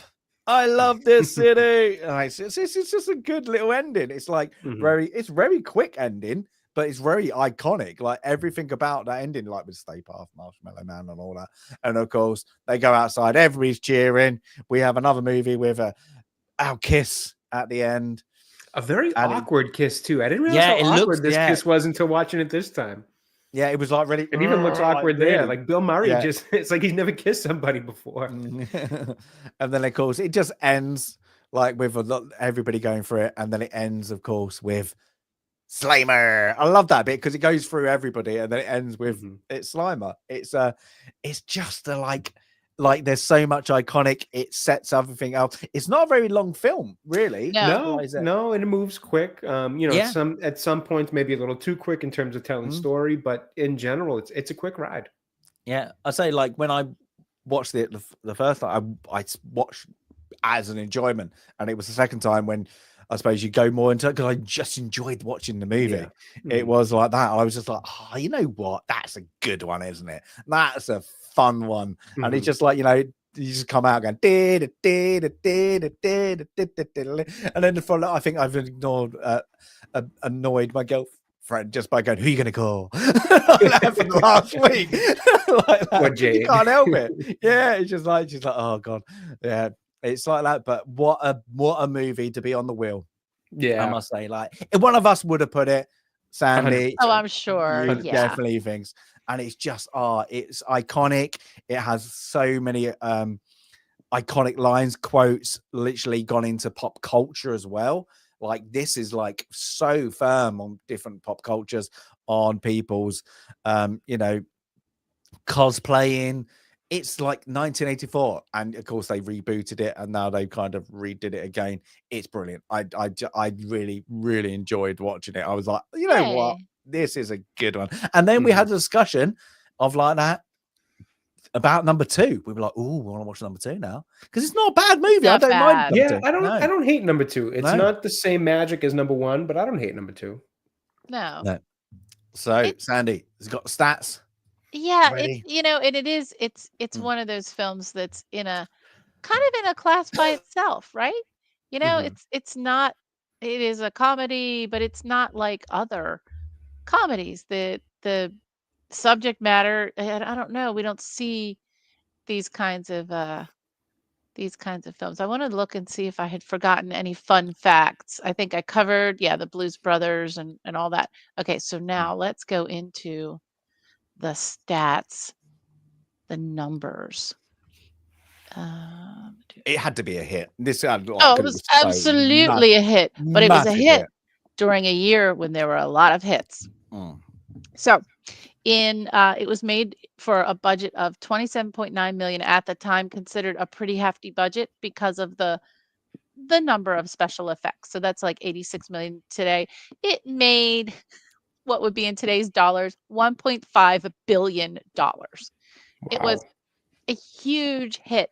But like I said, it was a huge hit in a year that had a lot of big hits. It was the second highest grossing film of 1984 behind Beverly Hills Cop, which would have made the equivalent of $1.7 billion. And right behind it was Temple of Doom, Gremlins, and Karate Kid. So there's a lot of really, really good films. In 1984, as we all kind of remember. The Oscars that year, whoops, I lost my page. I think you can still see your page. The Oscars that year did nominate, they did get a nomination for special effects, didn't win, and a nomination for the song, didn't win for the song, but we're going to talk a little bit about the song. And it's considered the first comedy film to employ what are considered expensive special effects. I don't know what they mean by expensive special effects, but that was noted in the notes. Now, let's talk just for a second about the song. The song, we all know it. Don't sing it because there's a whole bunch of copyright stuff going still to this day going on around this film. It is a textbook case if you're studying copyright law. The song Ghostbusters, written by Ray Parker Jr. in early 1984, January-ish 1984. This film was released in July 1984. So just a few months before the release of the film, he wrote the song. The year prior, he had been invited to write a song for other films. And he had watched some clips from some other films, including clips that had music from Huey Lewis and the News and the song I Want a New Drug. So if you've ever heard the song, I encourage everyone to listen to I Want a New Drug and Ghostbusters. It's pretty clear that the bass line is identical. The key changes are kind of the same. Ray Parker claimed he wrote it all on his own, but later right before trial, it was found that he had been looking at clips from films that included bits of pieces of the Huey Lewis song. So it was settled out of court. Here's where it gets really interesting. It was settled out of court. And this settlement included a huge non-disclosure agreement. And so no one knew exactly what the settlement was. And a few years later, Huey Lewis was doing an interview on VH1, and Huey Lewis accidentally started talking about parts of the settlement that he wasn't supposed to talk about. So Ray Parker Jr. then countersued Huey Lewis. Oh my God. Even though he didn't disclose the amount, he did talk about things he wasn't supposed to announce. And guess what?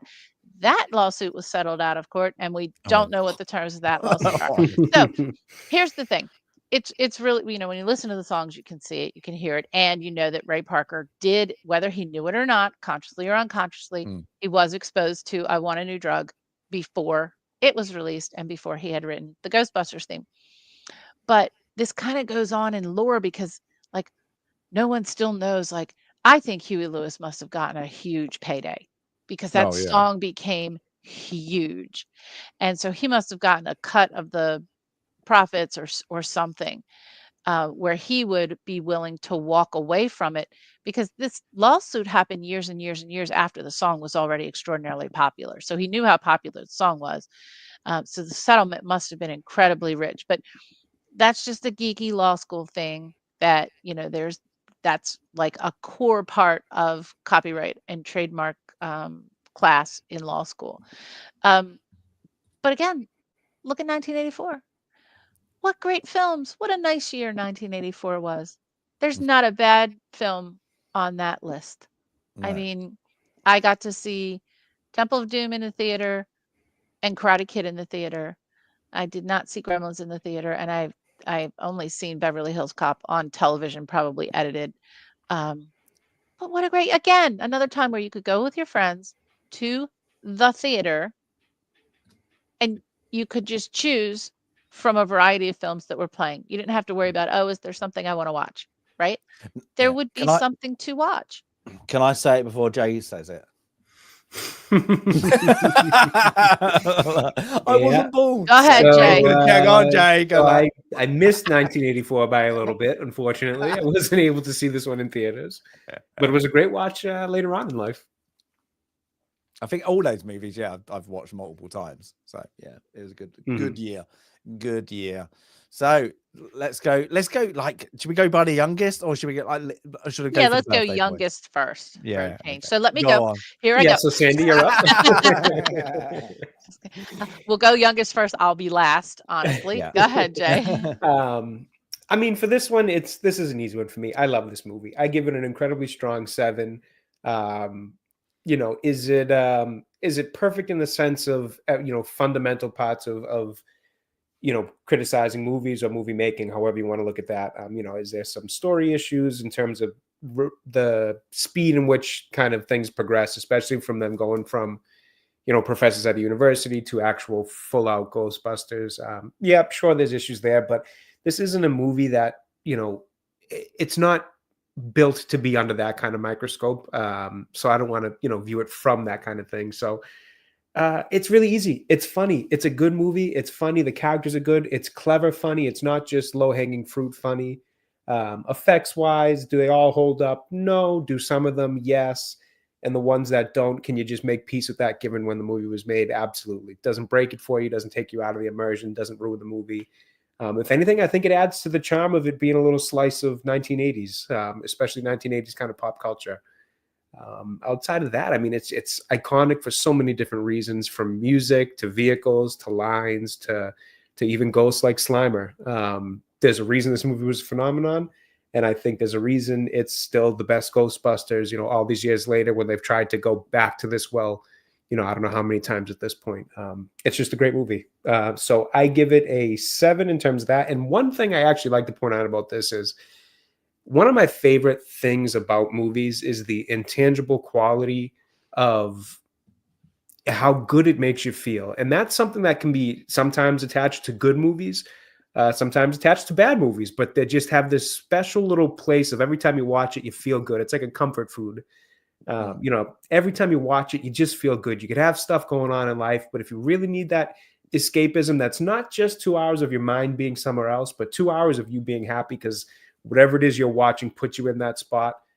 For me, this is one of those movies. It's got that intangible quality. The second it kicked on today, you start with that library scene and I'm automatically smiling. You feel good inside, that kind of warm feeling of just, better days of the past when you first watch this type of movie.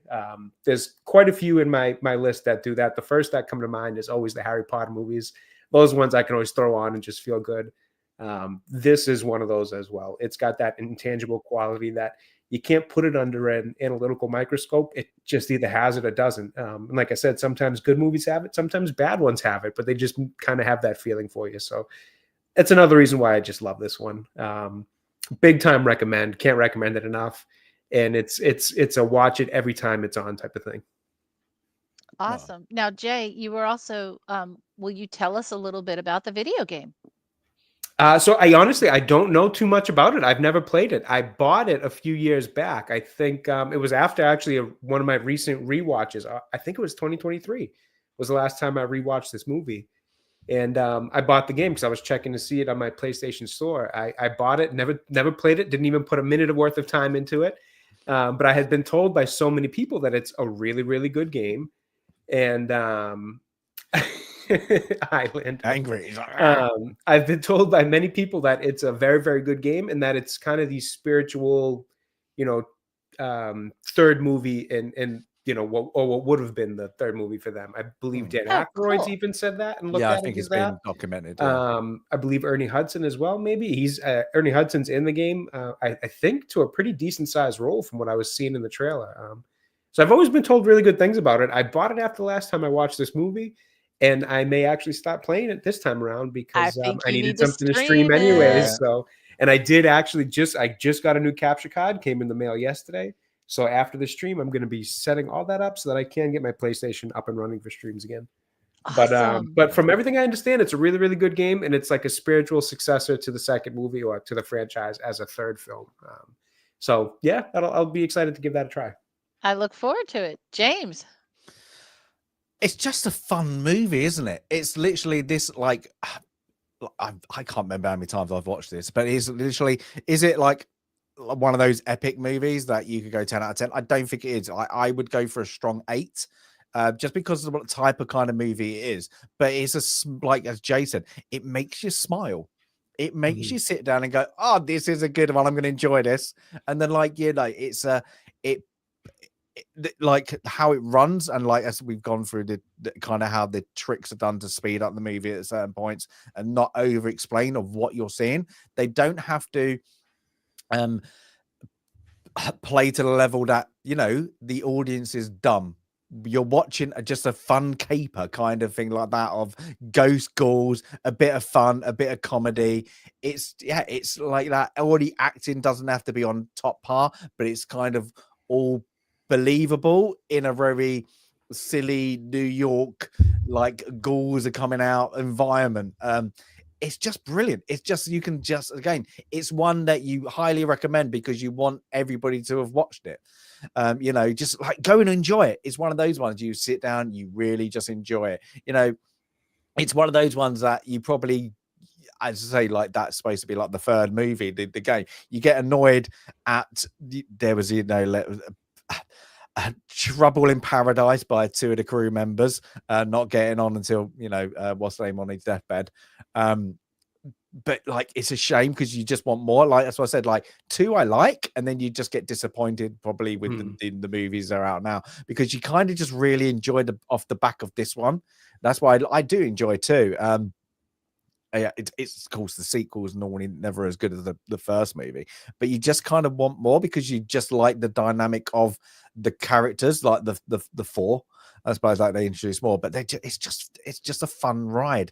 And that's what I say, like in a cinema, it must have been like a fun ride. You come out, that was good, that was fun, let's do it again kind of moment, like it's like a roller coaster. You just want to keep on riding. It's great, it's brilliant. I just like it's one of those movies that you go, you might change certain bits because you're being greedy, but like apart from that, keep it as it is. It's a good one because you really like it, like how you got the pop culture references, I suppose. Pop music where when they do play, they're in the right place. They make the movie. Like there's a lot of this where the music gets you to the next scene. It gets you go, oh, how like how like I suppose early movies like Rocky gets you going, gets you pumped up. This gets you going, the next adventure's happening, the danger's happening. They were gonna overcome stuff. It's brilliant. I just love it. So I can't highly, it's a very high recommend because it's the things. But it's not like I suppose where like I said, give it a 7, I'd give it an 8. It's not a to be perfect 10 out of 10 movie because I always class those ones have to be a different kind, not a different genre, but kind of a different take on a movie. Where this one is, you're having your popcorn or your hot dog, and you're just there for the movie to put a smile on your face. Like you just said, Harry Potter movies. They're not great movies, right? But a lot of people will sit down and watch them and a bit of fun. Right. Yes. That's So yeah, to be in the category of even up for a 10 out of 10, which is something I give out personally very rarely. You just have to be, not to just use this phrase. I know it's kind of a phrase you hear on the internet, but you need to be built different. Like you need to be built going in thinking like, okay, I'm trying to make a movie that could contend for an Oscar, a 10 out of 10 masterpiece, like that style of movie. Yeah. That's not what they were trying to make with this movie. That's why, I say like, I don't want to put it under that kind of microscope because it's not what it was ever trying to be. It's a fun ride, popcorn kind of movie that's just incredibly well done, incredibly funny, and is held up over time. But I must say also, I did enjoy it that I got to watch it on my birthday. So that was good. I liked it. A good birthday movie. I was like, you know what? That's a good birthday movie to watch. Like you always like got a bit of time. What should we watch? And I was like, that. Yeah, what are you gonna pick? Sometimes you say you go to cinema and pick something awful. Or this one, I was like, yeah, that's a win. Thank you very much. That was good on the wheel. Yeah. Yeah, absolutely. Sandy, Well said, gentlemen. And I agree with everything that both of you have said. And funny enough, I rated this a 7.5. So right in between. Wow, well, there we go. Right in between both of you. I think, sentimentality with this film, to both of your points, the home cooking comment from Jay and James, the rewatchability, and that's what this film is. This hit me right in my sweet spot. So I'm older than both of you, older than Jay by a mile. But I saw this film in the theater with either my family or my little friend group in grade school, early grade school. And it was just so much fun. And it like we said before, it's pure entertainment. It's not trying to be a masterpiece. It's not trying to be Citizen Kane. It's trying to tell a unique story, and I give it tons of props for the subject matter here. This is a very different film. Catching Ghosts. Who thought? In the middle of downtown New York, in kind of a really fun way, and with music and with pretty good effects for its time. It didn't try to go overboard. It is a simple film. I wonder, I can imagine maybe there were a lot of other scenes in this film. I know there was one that I did read had been completely cut out, but I wonder if it was longer and they just really tried to trim it down just to make it a really compact story, which it did. There's not a lot of complexity to the story. There's just one essential story in this film. I also think I give it a lot of credit for being its own IP. So similar to Harry Potter, which is completely unique. This was completely unique. And the mark of a good intellectual, new piece of intellectual property is how many people try to copy it or redo it or sequelize it. And here we are. What is this? 1984. This is 2025. That's, oh dear God, that can't be. Are we saying that's 30, 40? I'm not, oh gosh. Yeah.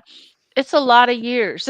It's been a lot of years since this film came out. Oh my God, it's 41 years. That can't be right. Yeah. Well, you all know how old I am now.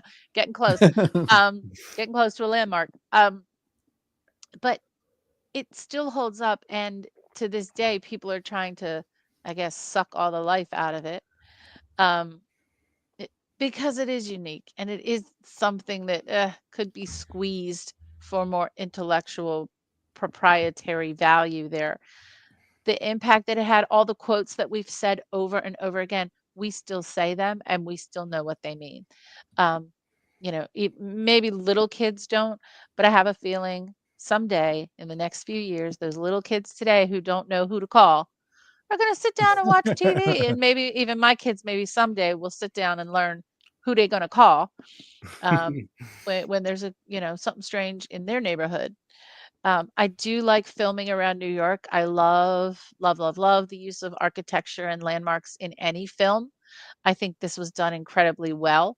I think they used the entire neighborhood, the entire set of the city of New York to tell the story.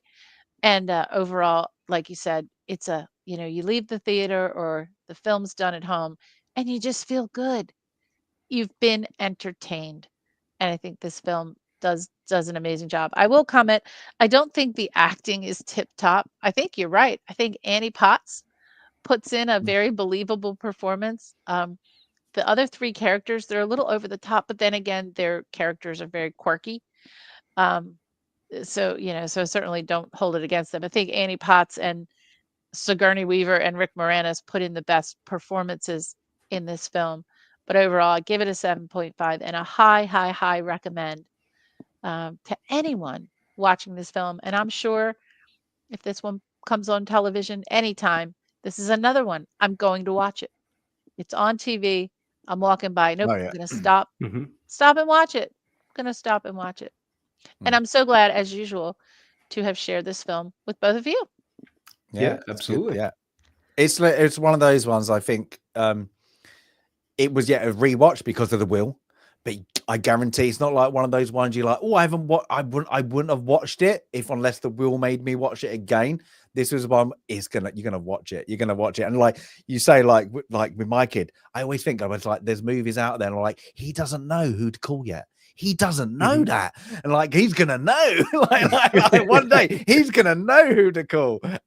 It's a fun one. But yeah, it's one of those ones I think where we've had it before, where somebody would have put it on the wheel, and you're gonna definitely watch it even without the wheel. So it was good. It was good timing as well. It made me have a birthday smile as well. It was like a good movie to watch. So it was good to have that. So.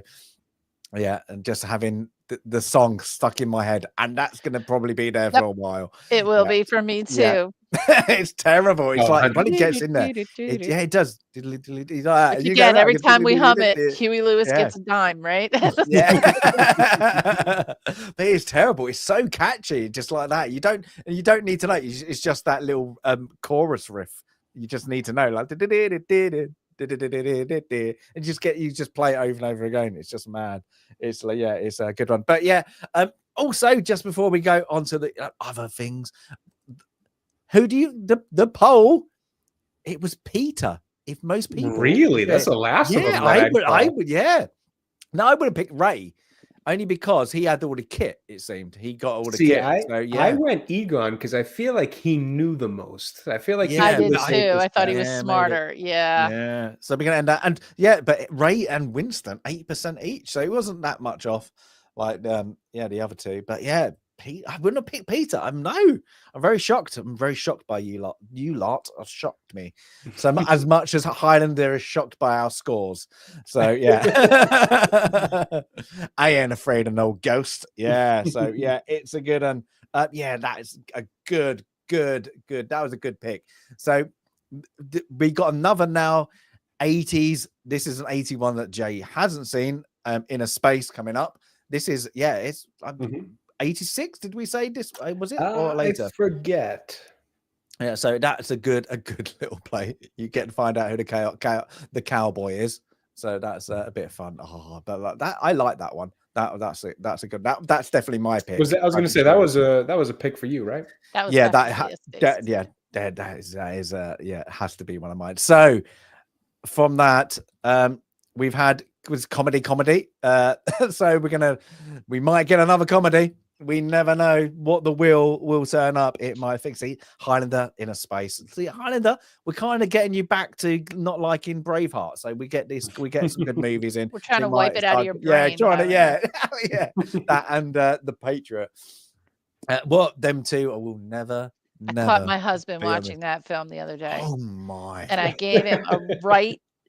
I mean, I went off on he's like, oh, it's just such a good film. And I'm like, it's so historically inaccurate. And he looks at me and he goes, movie. So what? Does he actually like the movie though? Just to take him out. And I just find the movie to be boring, to be honest. It's just not, yeah. Because I don't even know the historical inaccuracies. Mine is more just, I've watched both those movies once and I've put them down and never picked them back up. And I've had no interest in it. He I would really say likes if Heath Ledger in anything, and I do Mhm. appreciate Heath Ledger, but I'd again, rather watch A Knight's Tale with Heath Ledger again Yeah. before watching Um, either of those two. yeah, Well, not that he's in Braveheart, but you know what I mean. but the common yeah. denominator there is bad Mel Gibson. I mean, it's bad Mel Mm. Gibson and bad Mm. everything for the Yeah, but if Patriot. you go by like if you go by if you take off just it's supposed to be medieval-ish, but not Braveheart, it's a better movie than The Patriot. Just by that, it's just like that.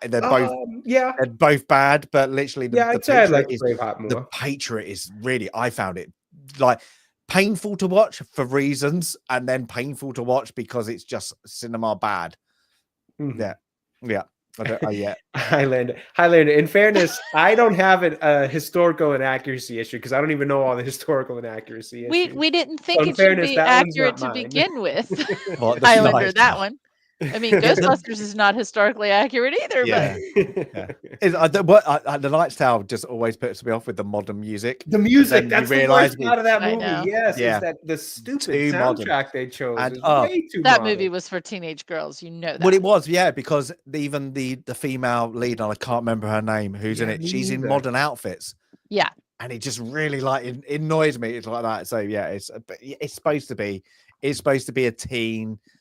Mhm. Yeah, like have Heath Ledger kind of like fighting, and he can get his like Yeah. get a bit sweaty now and again. So yeah, it's one for that. But from that, we haven't got a Knight's Tale, so I think we've only got one Heath I Ledger. hope we movie don't on have here. a Knight's Tale. Let me check. Yeah. Sometimes No, I Yeah, didn't put it on. movie. did somebody sneak it in? I've enjoyed Alright. that movie in the past, but I certainly didn't put it on the list. Okay. Okay, but are we ready for our next great? You mentioned insight. Rocky not too long ago, just a few minutes ago. Maybe we're gonna have Oh, Rocky. I'm hoping for Goodfellas, only because like a couple weeks ago it was on TV as I was going through the channels and it was edited, and I sat there and watched still a good like half hour, 45 minutes of it because I just can't not anytime it's on. But then actually my wife had come home and I was like, oh, I got to stop it now because she's never seen it and I didn't want her to see the ending. So I'm like, so I'll have to. So I probably would have continued to watch the edited one all the way to the end if it wasn't for that. Wait, But stop. I want the proper one. Did you just say your wife hadn't seen? Yep, she's never seen Goodfellas before.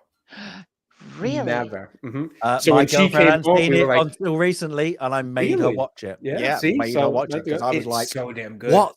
Yeah, such a treat. But it was like I think I had like 20 minutes left of it when she came in, and I'm like, I'm not going to have you watch it edited, 2 watch the ending before you see the whole thing. So I turned it off, and I've been dying to watch it again. So I'm hoping that pops up. I can't remember. There was a movie that I came on TV, and I was like, "Oh, I better not watch it just in case it gets on the wheel." I really wanted to watch it, and I can't remember what it was.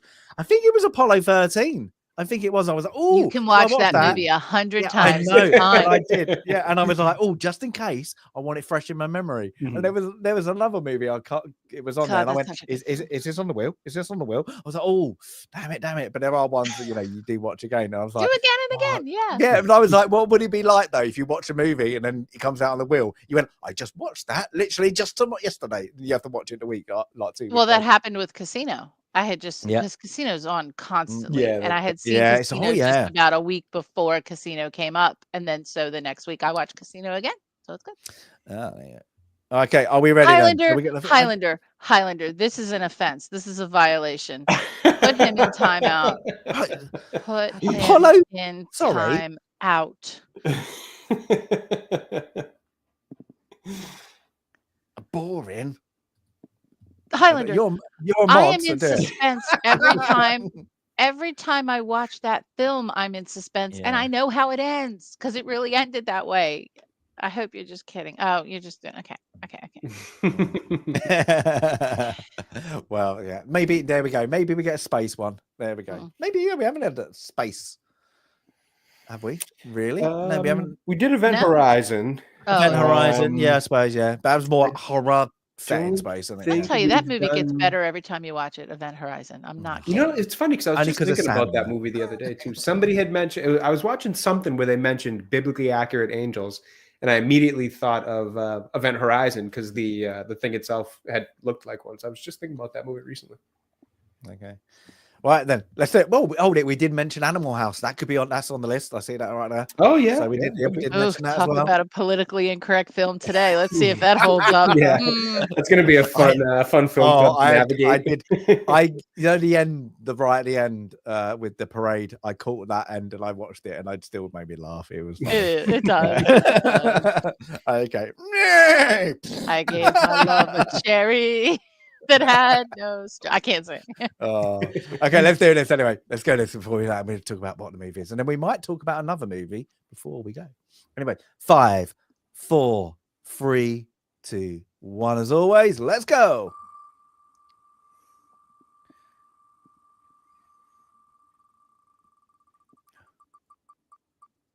Or is it blue? Or is it red?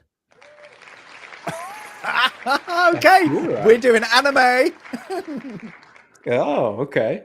Yeah. So this is one of the few anime things I've seen. Then okay, this is you seen this? No, this will be once I've seen it. Will be. I have not seen very much anime in my life.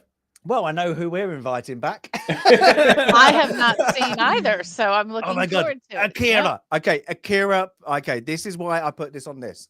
Is because this was the first manga came over here that got proper subtitles. It's even got a dub one now that was like years later into English, because the Japanese didn't do it. They just didn't. You had to get bootleg with like really translated bad things. So this is the first ever really like full release of it. So this is if you've never watched it, this is going to be a good one, because there's a book. There's a book. Yeah. So this is it's the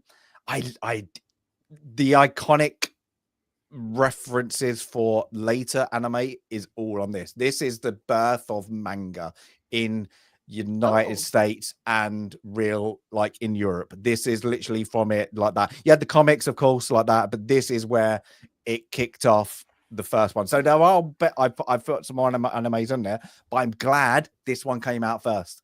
It's because this is literally where it takes off. So I adore this. It gets a bizarre, but it gets that kind of bizarre because it is Japanese anime kind of manga style at the end. But it's this goes on to other things. So it's a good one to have, a good one. So I'm glad that came out. But we've had that before where we have sequels, and it's always they pick the first one. The wheel has always picked out what is going to happen. Like they pick it out in the right order, because without having this, the other ones might not reference to it. What was the other one? There you go. I think I can't remember. We did I put it on there? I can't remember. We got Star Wars. The other ones were Star Wars that came out first before Empire. Oh no, I mean which other one did you have on the list that referenced what is the sequel to Akira that you have on the list? It's not. No, it's not. I mean other animes. So you have like Ghost in the Shell. I'm sorry. So you would have to watch to get that kind of how it all kicked off is Akira, and then the other ones like Ghost in the Shell, that kind of things. They've always on, and I don't know who did this. They've always refused to do a live action. They said no, it needs to be set in that, because there are really cool motorbike scenes, I suppose, like that. They're like the Japanese bikes in this, and they always said like having that and then the play to the end of it to go on. But I think I've got to go to the comic book store and buy 2 seconds. 2 seconds. Manga. This is an interesting one. Chat. 2 seconds. I think I've got the comic. I've always heard a lot about Akira and its influence on other things, but I've never watched it. And I've been meaning to start kind of toying with the idea of a series of videos where I would do like, I finally watched something that was big in culture that I haven't watched.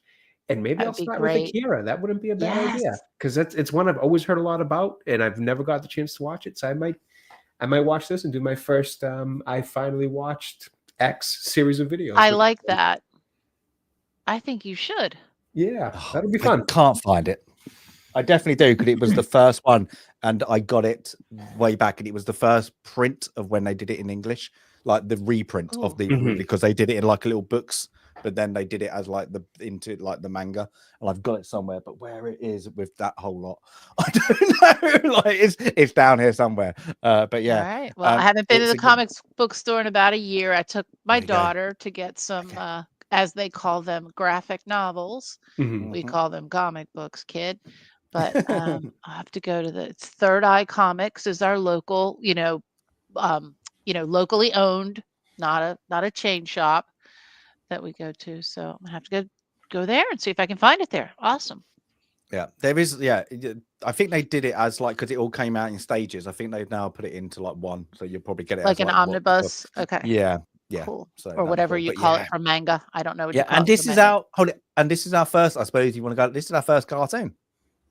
Yeah, definitely first animation. Oh, okay. No, yeah, this is our first one, isn't it? So there we go. So yeah, this is going to be weird, and this is like it'd be weird because like I know what happens in it, and then I'll be like, "Ooh," so that'd be good. But I'm currently seeing the trailer of it. It's muted, so I can't tell what's going on, but I'm just seeing the visuals of what's going on, and it looks wild. So this is they got the bikes, like the bikes. Yeah, I've seen some of that, and some stuff really falling out of people. It looks interesting. Yeah, but this is like, I suppose if you like, what is it? What's that game called?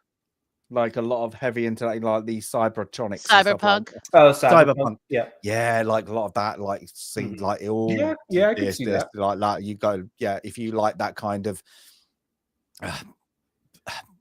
futuristic kind of nuance kind of thing, it would be. Yeah, done that, and it had a very dark place. There's a very dark bit into it as well, but it's very. Whoa, it makes you at the end want to go, I need to watch more of this, like this kind of stuff. It's very, but it is very Japanese as well. That's if anybody way to put it, it's like it's a bit weird in places, but very, very, very good. So I'm glad the Wheel, they did it right. The Wheel does it right.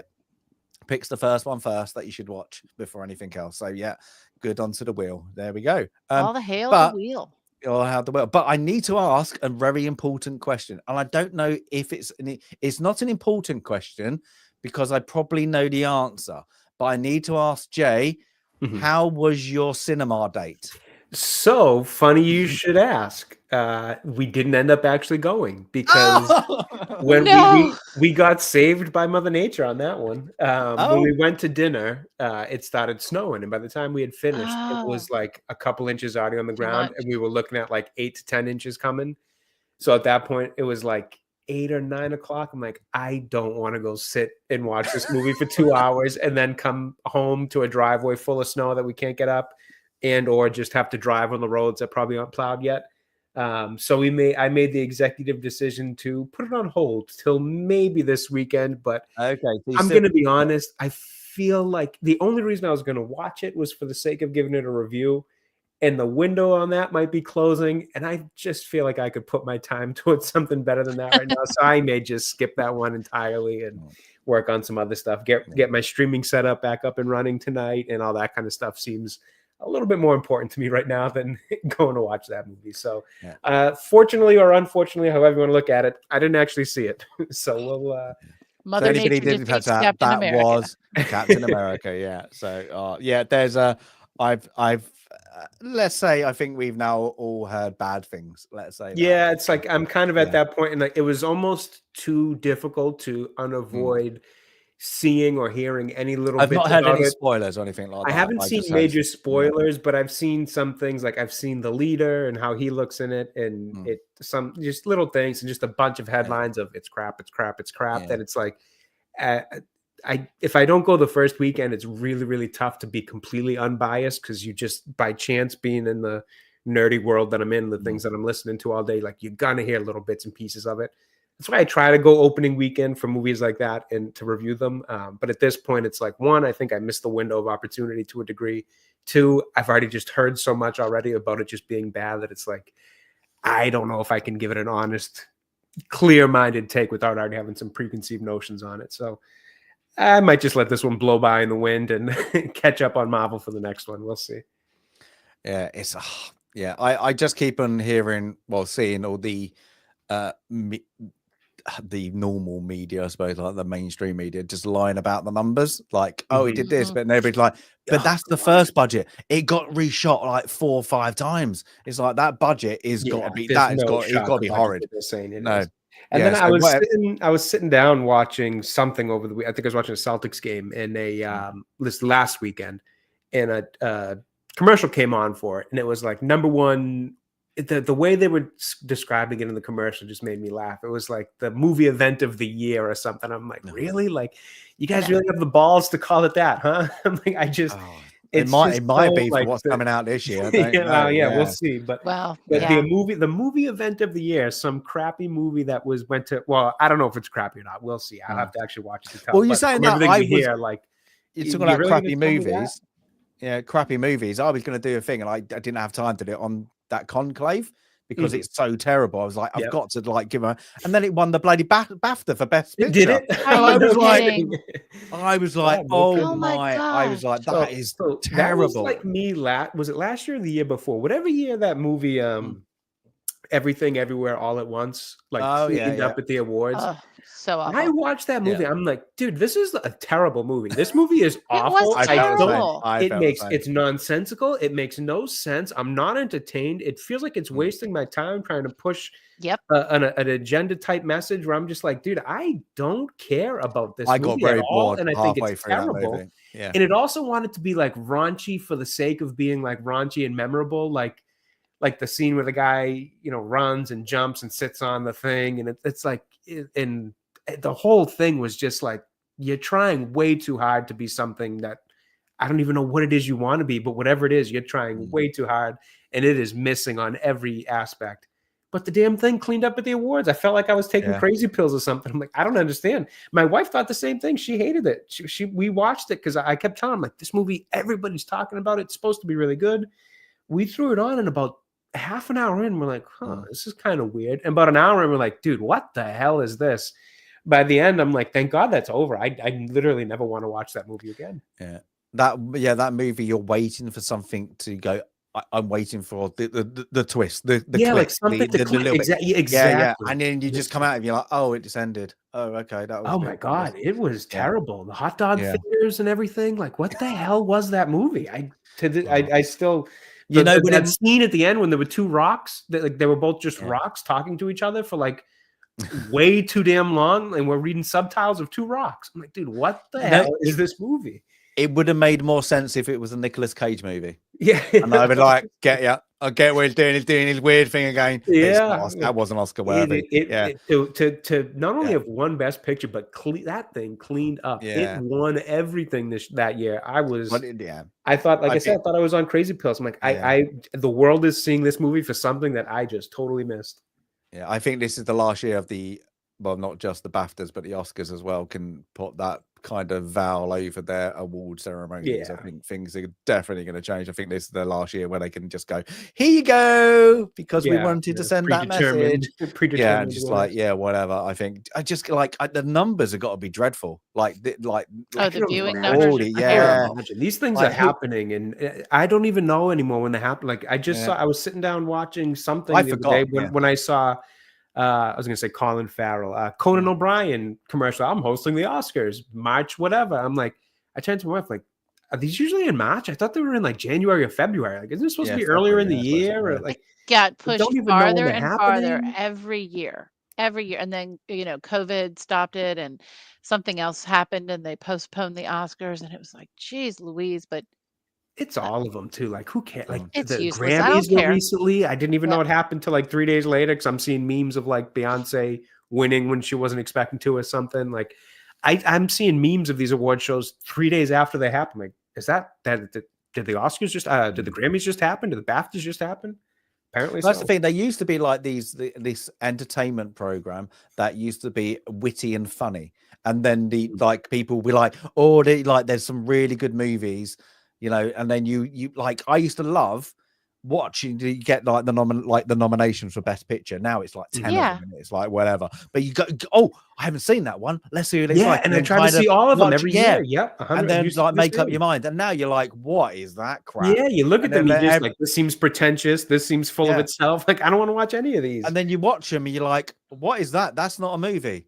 How is that even like? It's just dump. It's like, they're all about, this one's got a message, so it's got to, like, it's been nominated. You're like, but it's not a good movie. Right. I don't get it, and I get so disappointed. Like there's none I've like for the last few years now that we've gone. Let's watch them all. Let's go and then make out then it'd be more interesting to find out who's going to be in best actor, best actress, or whatever, and have that and then when it comes out, there's always maybe a surprise and not a surprise, and now it's just like dribble. It's just like that. But then the bits in the it's just like everything's just boring. It's like even when they do the what's it called? The eulogy, not eulogy. What's it called? They call it the people they lost, or they in memoriam. Yes, in memoriam. Yeah. And it used to be entertaining. It used to give you heartfelt. It used to give you and they used to do the snippets of all the people, what they did and things. Now it's just rushed. It's just like just gone. It's just like last time I think they did it like the bath. They just quickly put the pictures up, bang, bang, bang, like just then they put one, a slideshow. Yeah, and it was just like, well, that was pointless. And then it focused on the person, I think, doing it like a violin. And then not the people. No, these are the people that you should be remembering. I don't want to watch the violinist. You're right. Oh my gosh, you're right. When they had yeah. And I was like, no, it's got to be dramatic. You've got to these are people, in your industry who, they sadly passed away. But give them a bit of nuance. You can't give everybody in that year of things. But if you're going to pick your I don't know, 40 or whatever it is, give them a bit of respect. Show what they did to people. Go, there's a lot of ones you go, I don't remember that name. Oh, I remember that movie. Because they might show an older picture or or a clip or a little something. Yeah. Or they show a producer and you're like, I've never heard that producer. And then you find out back when they used to it, they made all these great movies. You're like, that's who they were. It's been awful, but that's what they forget. But then they forgot about comedy. They forgot how to do comedy. The last one who was slightly funny was Billy Crystal, like that, and I did used to like Ricky Gervais's. I forget which one. But he's the Grammys. Yeah, he's the Grammys. Was he Grammys? Yeah. I can't remember which one he hosted. Oh, Golden Globes. You're right. Yeah. And he just used to take the Mickey, he was being himself, funny comedy. Those they a different comedy. They forgot. They just literally have gone. Well, now the comedy's all just been watered down and or super politically leaning in one direction and just not even funny in general. Yeah, when if you have if you're doing comedy, everybody should be open, because that's comedy. You should all be open for a joke. That's both comedy and equality. Everybody's on the same playing field. And you get a good comedian where they know the line when it's comedy and not being crude and offensive. That's the difference. Even Ricky Gervais, he gets that right. He's comedy offensive, right up to the line, and he's great, and he just gets it bang straight away. And good comedy is intelligent. That's the problem. There's no intelligence. No, and it's but even their sets and their their little dance scenes and their over dramatic stuff it's boring. It's it's just when two presenters come out and they try to do a little bit of banter. The banter's just corny. It falls flat. It doesn't, the jokes, nothing lands in terms of the presentation or show that they put on.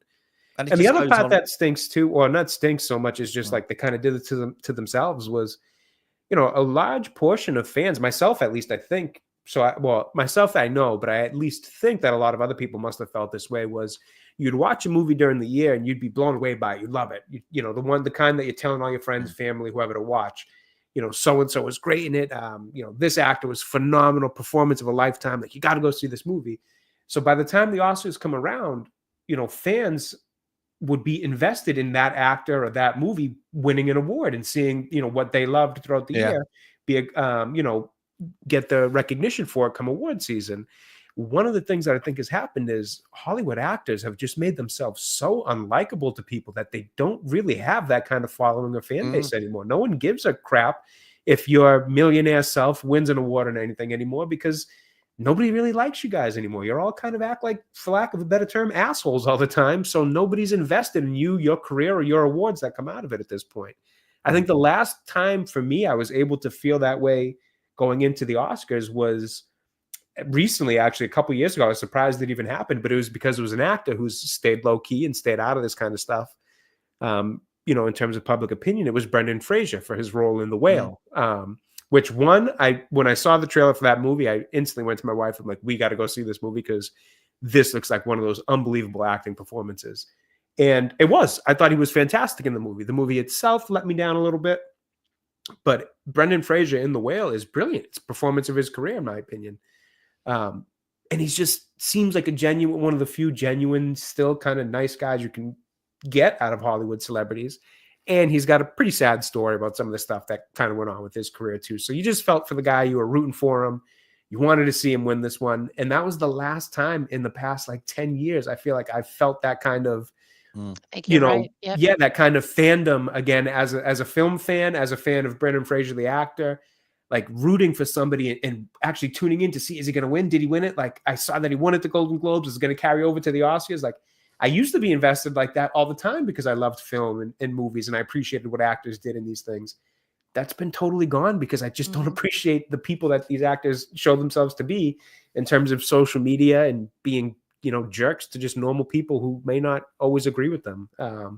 So that whole part of it's gone. And that I have to imagine drove a lot of the hype for people watching at home.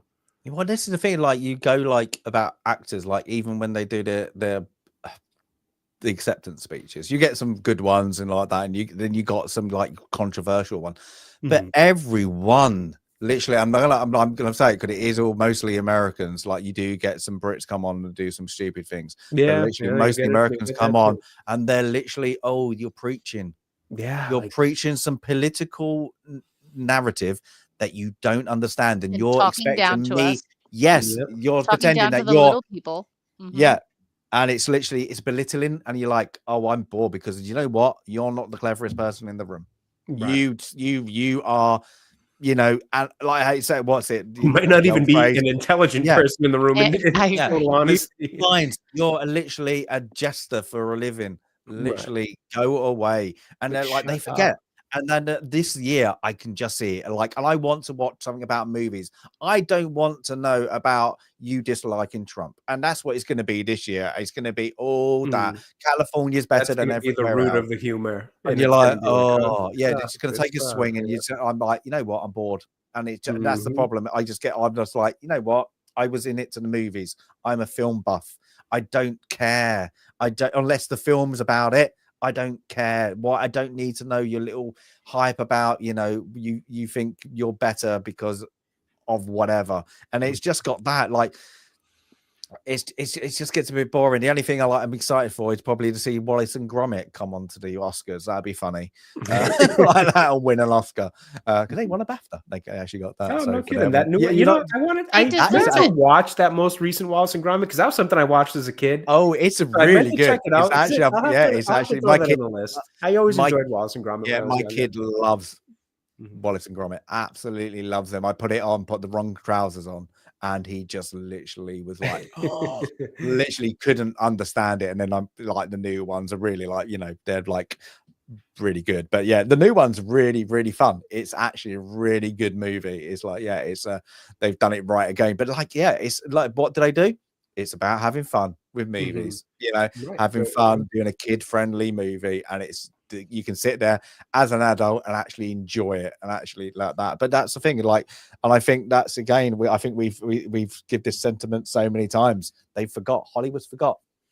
Yeah, well, what Hollywood I think is messed up or at least underestimated how it's changed was it started a lot of this kind of stuff with, a few years back. It started with them alienating and willingly alienating segments of their fan base as they determined were, the people we don't want as fans anymore for whatever those reasons are, differences in opinions, whatever it is.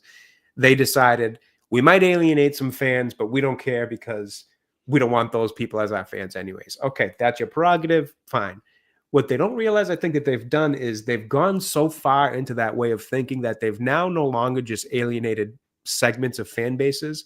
It's gotten to the point where that kind of, that scope of which they're willing to alienate has gotten so big that they've now just entirely alienated themselves instead, because they're now cut off from majority of fans because they just don't connect with them and they can't seem to figure out how to get back to the days of, fans really caring and being into, these people's careers and what they're doing next. The days of, have you seen the new Arnold movie, the new Sylvester Stallone movie, the new, Brad Pitt, Tom Cruise movie? Those days are gone. Nobody really cares about following these actors' careers or projects anymore. Basically, the ones you actually like are the ones who keep quiet.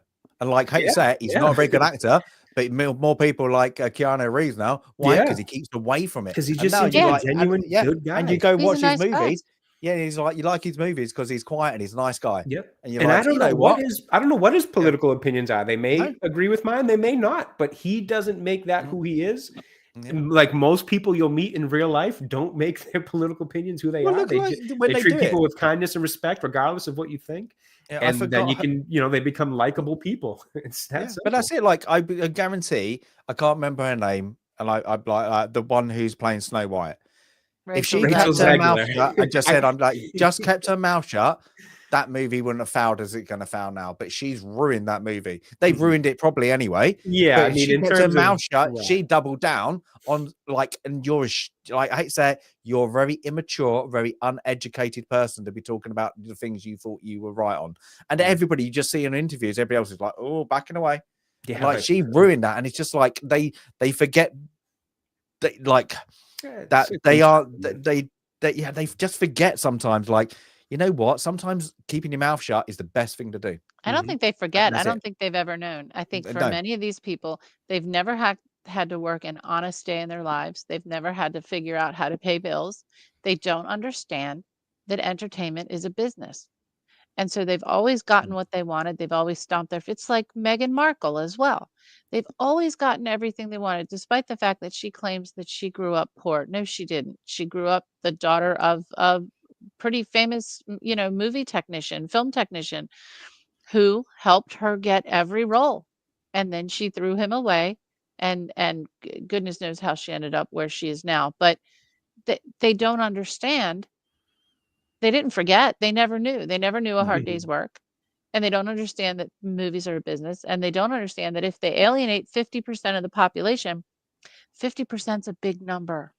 Right. I think in their brain, like 50% plus 1 is awesome. But no, that 49/50%, that's a really big number you're alienating. And when it comes to business, that's a stupid mistake. And I know the people, even the Hollywood executives, oh my God, Bezos now has James Bond. Goodness knows what he's going to do to it.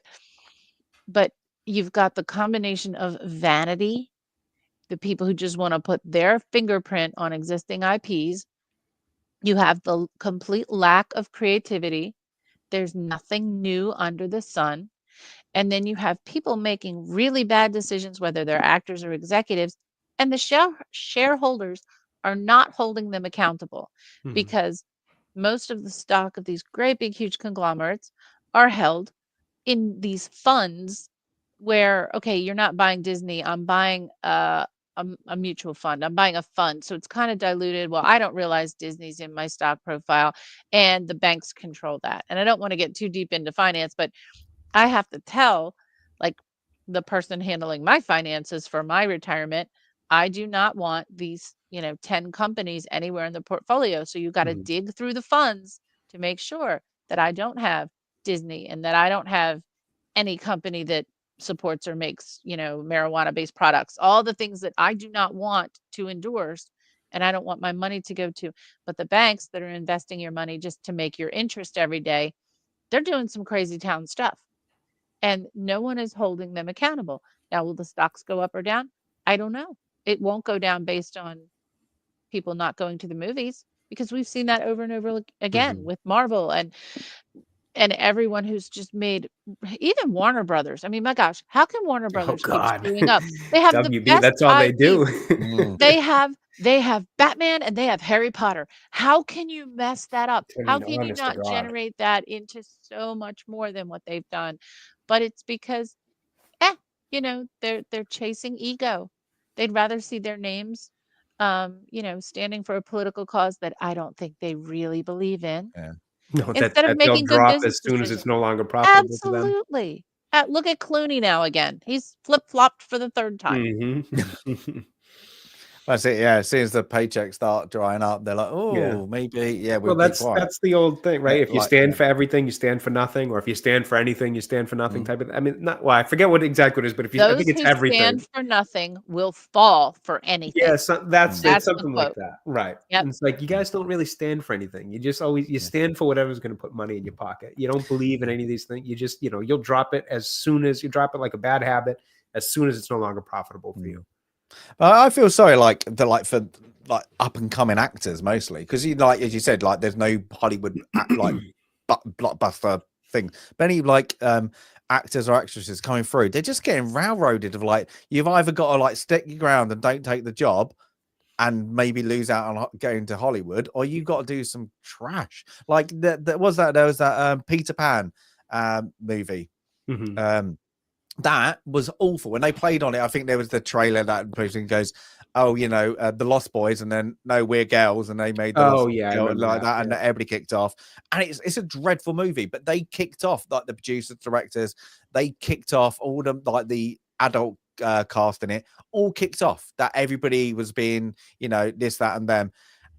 Every kid actor in that did a really good job. But because they played up to that message, it was absolutely terrible because the director couldn't direct, nobody could write because they tried to give the message on it. And it was a shame because all the kids did a really good job. It was just unfortunately the story was like having sick in your mouth. And it was a shame because you were like, they could have gone on to, like, if they just didn't get fed like the dream of Hollywood, this is, you got to do it, things. But that's the problem. You got like how many actors are out there and how many actually make it into a movie and actually have lines. As like, not very many.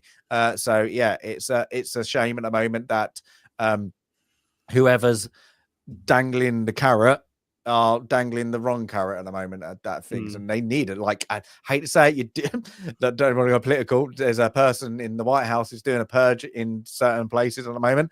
Hollywood, you got to do it as well. There's certain times you just got to do a purge. You've just got to get rid of that bad, because like there's so much of like that.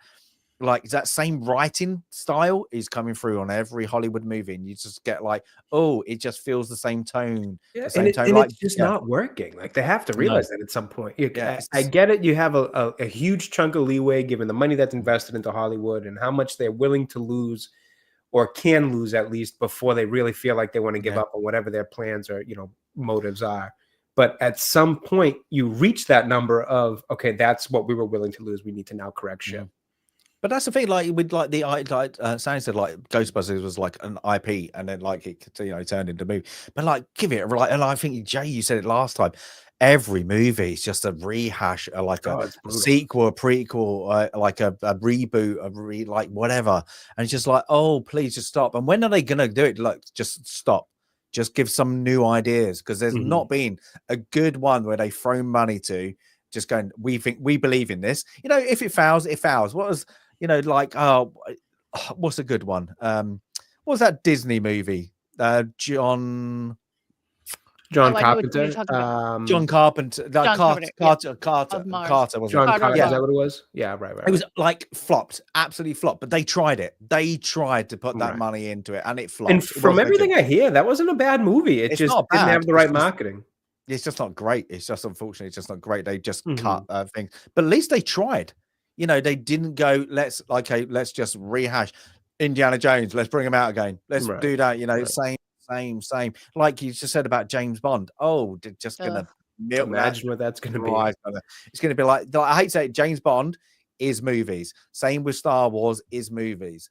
They're just going to put TV shows and everything into it. Like, James Bond was an event. Like when there was a new James Bond film, and so I think I came into it at Pierce Brosnan, right? I was not around for Sean Connery and Roger Moore and whoever else, but Pierce Brosnan. Dalton. Yeah, no, but so him from the Hot Fuzz movie. That's why I only know him from Hot Fuzz and from Doctor Who, right? He's playing the main Gallifrey Lord in Doctor Who. Yeah. But Pierce Brosnan, I loved, like, even if I didn't go see the film, it was such an event. Like, what's the Bond film? Because you knew there'd be a song, and that that was all about the Oscars. If Mm. even if the film wasn't nominated for the Best Picture, because honestly, none of the pictures were amazing, magnificent, but there'd be the song, The song, yeah. and there'd be like, who's going to be the Bond girl? Like, who's going to be the other actors in the film? Who's going to be the baddie? Who's going to be the Bond girl? But you knew you still had the continuity was M. You had Dame Judy for quite a while. And oh my gosh, when Dame Judy and Jeffrey Palmer were together in Bond movies, I love it. Oh, you know what, Hollander? Still bitter. He's still bitter. I think I just it was an event. It was film should be an event. They're just gonna they're just gonna like wring every drop out of it and toss it away, just like they've tried to do with everything else they've put their dirty little hands on, whether it's Amazon or Disney. Ugh. It just gets you bored. That's what I'm saying. Like, you just kind of want to watch a foreign movie. That's why like Korean movies are doing like that well, like cinema and everything is doing really well. So yeah, it's the things that I think we just did, and that's why when we get the wheel and it brings up a good one like this, I think we go, oh yes, that's it. So but yeah, so we got Well, you had your Batman special. I think we should have a James Bond special. I think there are probably IPs we could carve out and do some dedicated time. Just we can do that. Have you seen all of them, Jay? No, so I also came in at the Pierce Brosnan era, and so really for me it's just been him and Daniel Craig. I haven't ventured back into the history of James Bond too much, unfortunately. Well, not yet, at least. I suppose like on TV it was always Roger Moore and then of course Sean Connery, but when I was younger it was Roger Moore, and then of course Lazenby got his one, and then his you got little Lazenby, and then you got Timothy Dalton. I kind of liked it. They went a bit more gritty, and then you had of course Pierce Brosnan. Then Daniel Craig. I think I've seen most of that. It's probably one or two Sean Connerys that I did have a channel before this channel, and I had another one that I did separately called Movies, a movie channel that I did a 5-hour rant literally on that last movie. I didn't even watch it. I tapped out after Skyfall, I believe. I watched it, came in, turned on the thing, and then just ranted for 5 hours. I mean angry for 5 hours. Literally angry. Literally, I was so literally, and everybody I've said, my girlfriend, like Bond, I was like, you know what? Don't watch it. You'll just get you won't like James Bond. And I was like, I hated it. I could not believe what they did to that character. I was like, in that Daniel Craig to have that say so, because that's how he wanted it to do, having that much pull as an actor because he's up himself. I got angry. I did get angry. He's kind of shown himself to be a weirdo. Yeah, but that's the best way. He's gone a bit doolally, hasn't he? He's just like he's kind of an ass, kind of like a pompous ass. Yeah, he seemed to like when he did what was it before he did a Layer Cake. His interviews were great and everything like that, and he was like being, it was rumored they were going to go for like that kind of James Bond. He was good, and then like after that, once he got Bond, he did like after the second one, then he just went like like a narcissist, like the only way I think. He was just a bit of an ass. Yeah, and I was like, every interview, you're like, wow. Yeah, just unlikable. Yeah, and then he kicked off didn't he? He kicked off at the Arab states because they wouldn't show that movie Queer. I'm like, but this against the laws of the most recent. He did Queer, didn't he? And he was kicking off when like a whole rant of like they shouldn't have any of his movies, they should get things, and it's like, but you went to pitch it to them, knowing it's against the law in their country, and then they said no, they wouldn't give you the right to screen it. And I was like that, and then he was like, yeah, we should do it illegally, blah blah blah. And I was like, but you're just really uppity yourself. Like, that's not. And then he was just saying some other things, and I was just like, what are you doing? Just like, you need to come off some pills, like, or just like, or it's just, or go back on the ones you were on. Yeah, one of one of the two, because he's just gone weird, and he's just like, I don't get it. And like some of the things he does, like he does these fashion stuff, didn't he? When he was like half like nude, and he was like wearing all like women's clothing, but he was like wearing a bra, and it was like really weird things, like not like for Vogue, and it was like supposed to be arty. He was doing it as like a statement, but it was like, and everybody's like, what's your statement? It was just because I can. And he's just like, what? Okay. So you have the same message as a rebellious teenager. Yeah, congratulations. But that's it. Like, if you did like Bowie, we mentioned Bowie earlier, and he does it, and he's like, because he's being arty, he's trying to be like fashion but arty, what he used to do, and you're just like, that makes sense. You're just trying to be like a bit of an artist. You can also like believe it out of people too. Like, you could believe it from Bowie because it seemed genuinely as he was. Yeah. This just seems forced. Like, you're trying to be something you're not. Like, you probably idolized Bowie and you want to try to do a little bit of it, but it doesn't seem genuine for somebody like very odd.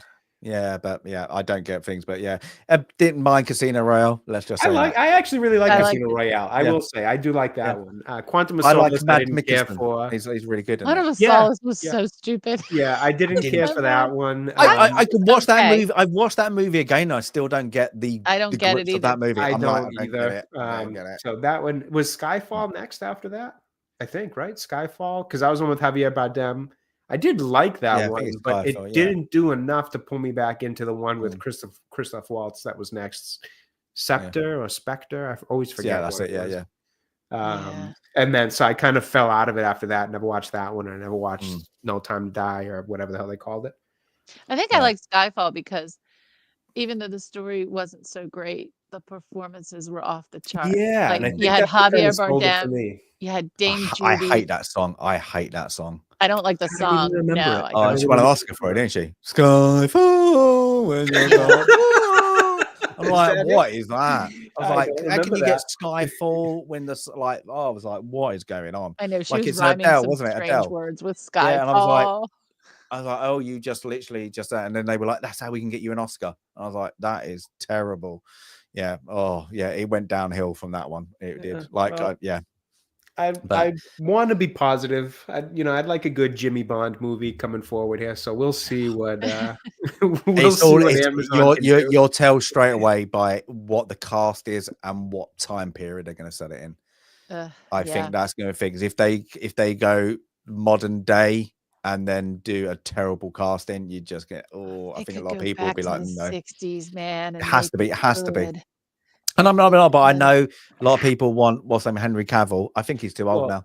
Yeah, you might have missed the window for it. But speaking of like 60s, that movie that Guy Ritchie did with him, Man from U.N.C.L.E., I really enjoy that movie. That was his tester, wasn't it? Apparently, they said that and it's like that should have been it. Like you should have given him the role after that. Obviously, Daniel Craig was still in the middle of his. Because what was the other one? They were pitching, and it's. But I liked Man movie. From It's a Sky Street TV movie with the guy out of Outlander, and it was a picture to see if he was any good at doing spy ones, and they were pitching. It was like a test movie for him. It's terrible, and I can't remember what it is, but like he isn't like he's just like you're like, oh, you're not James Bond, but that's it. So, he's in Outlander, the TV show, the actor. I can't remember his name. He's Scottish. Sure. Let me look it up. But yeah, they tried that, and I was like, oh yeah, and it's terrible. It's not good. But I think if they're gonna have to do it, they're gonna have to go just because of the run. And if you do it well, they're gonna have to like somebody like probably 26, 28. I think that would work. Who's in their prime, but you have to do it in the 60s, and you have to make it a 60s setting and believable. And I mean by men are men, women are women, and that by the Bond starts, you know what I mean. Having any time period, I think you can be respectful, but you've still got to be. He's a spy. The women, when they do it as well, it's all for information. They're going to bed most of the time just because you're gonna say, you might say the wrong things when you're sleeping with somebody. It's unfortunately, but I think unfortunately, I can't Cavill. even think of anyone. I can't think of anyone like I in can't. that I mean, age one of the range. problems is I don't know actors anymore because again, No. I've Yeah. just fallen so out of keeping up with the new best actors on the scene, all that because I just don't care about these people anymore.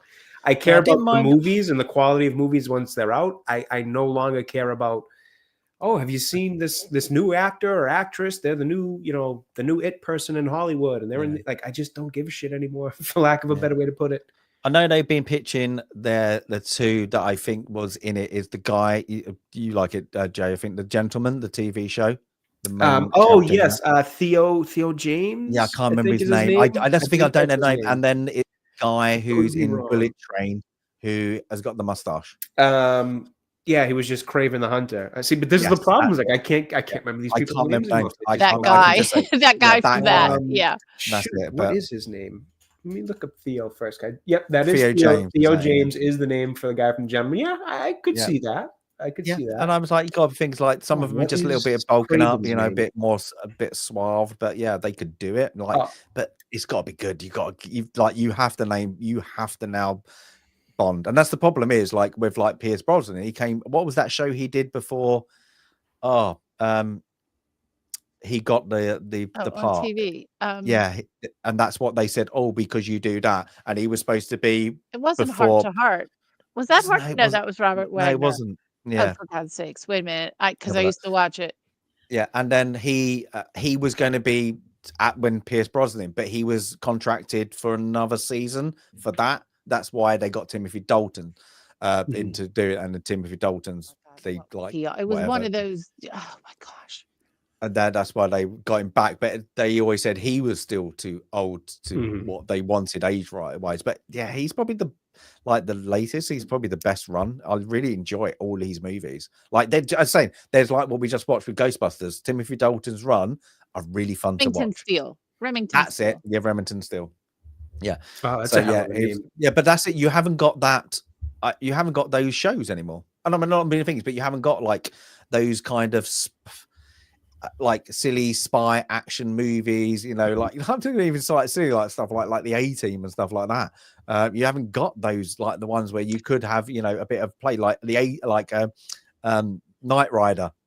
Airwolf and all those ones are a little bit silly, but they're still playing like the action man, spy person, but you can't play off that. You haven't got anything like that. It's always, it's always over serious, or it's science fiction from an IP and they're ruining it, or like a fantasy one, or some weird thing on Netflix that is on for a week and people forget about for a week. Or it's like, at the moment it's heavily with Paramount. It's all about, Midwest America, or like a Western, isn't it really? Or like funny, I didn't realize that. He just pointed that out. That really is kind of what they're doing on Paramount with Yellowstone and 1819 or whatever the other one is, and Landman. It is all kind of like middle or Southern America kind of stuff they're telling.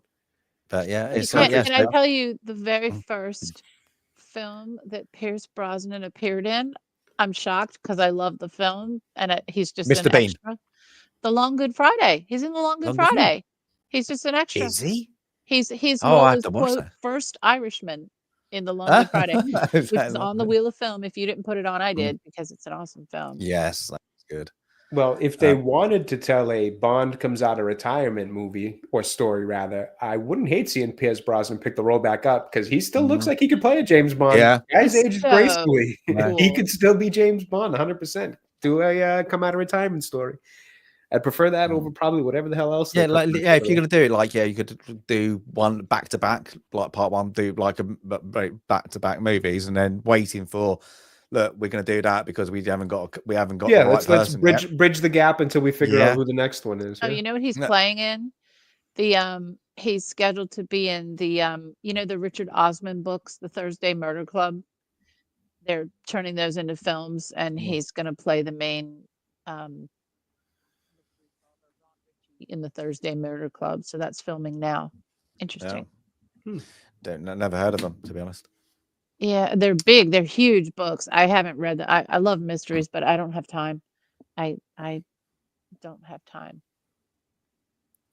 because I have books to read for film club. Now I have to read some manga for film club. There we go. Yeah, but yeah, everybody, like 3 hours. It's always 3 hours, isn't it? It's always like this time. Yeah. But yeah, it's all be good. Yeah, but everybody, I hope.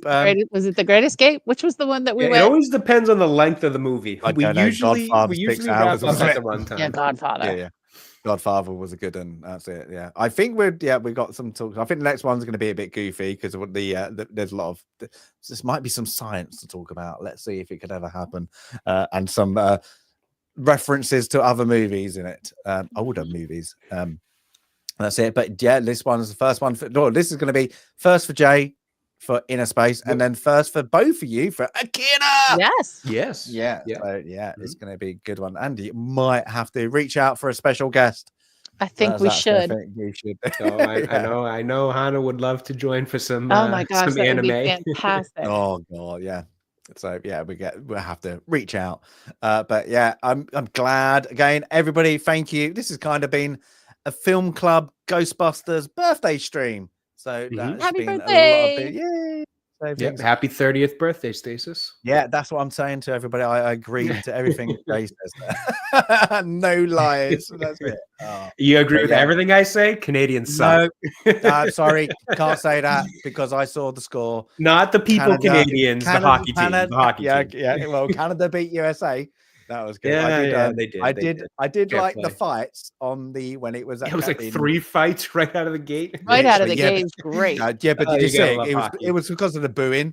They Mhm. booed. They literally because of what political in it, like over the national why? anthem. Don't boo And our then literally national it anthem. dropped and dropped and dropped. I was like, this is literally amazing because it's like what it is. It's a 4-nation contest, but it wasn't more like it was supposed to be like a friendly.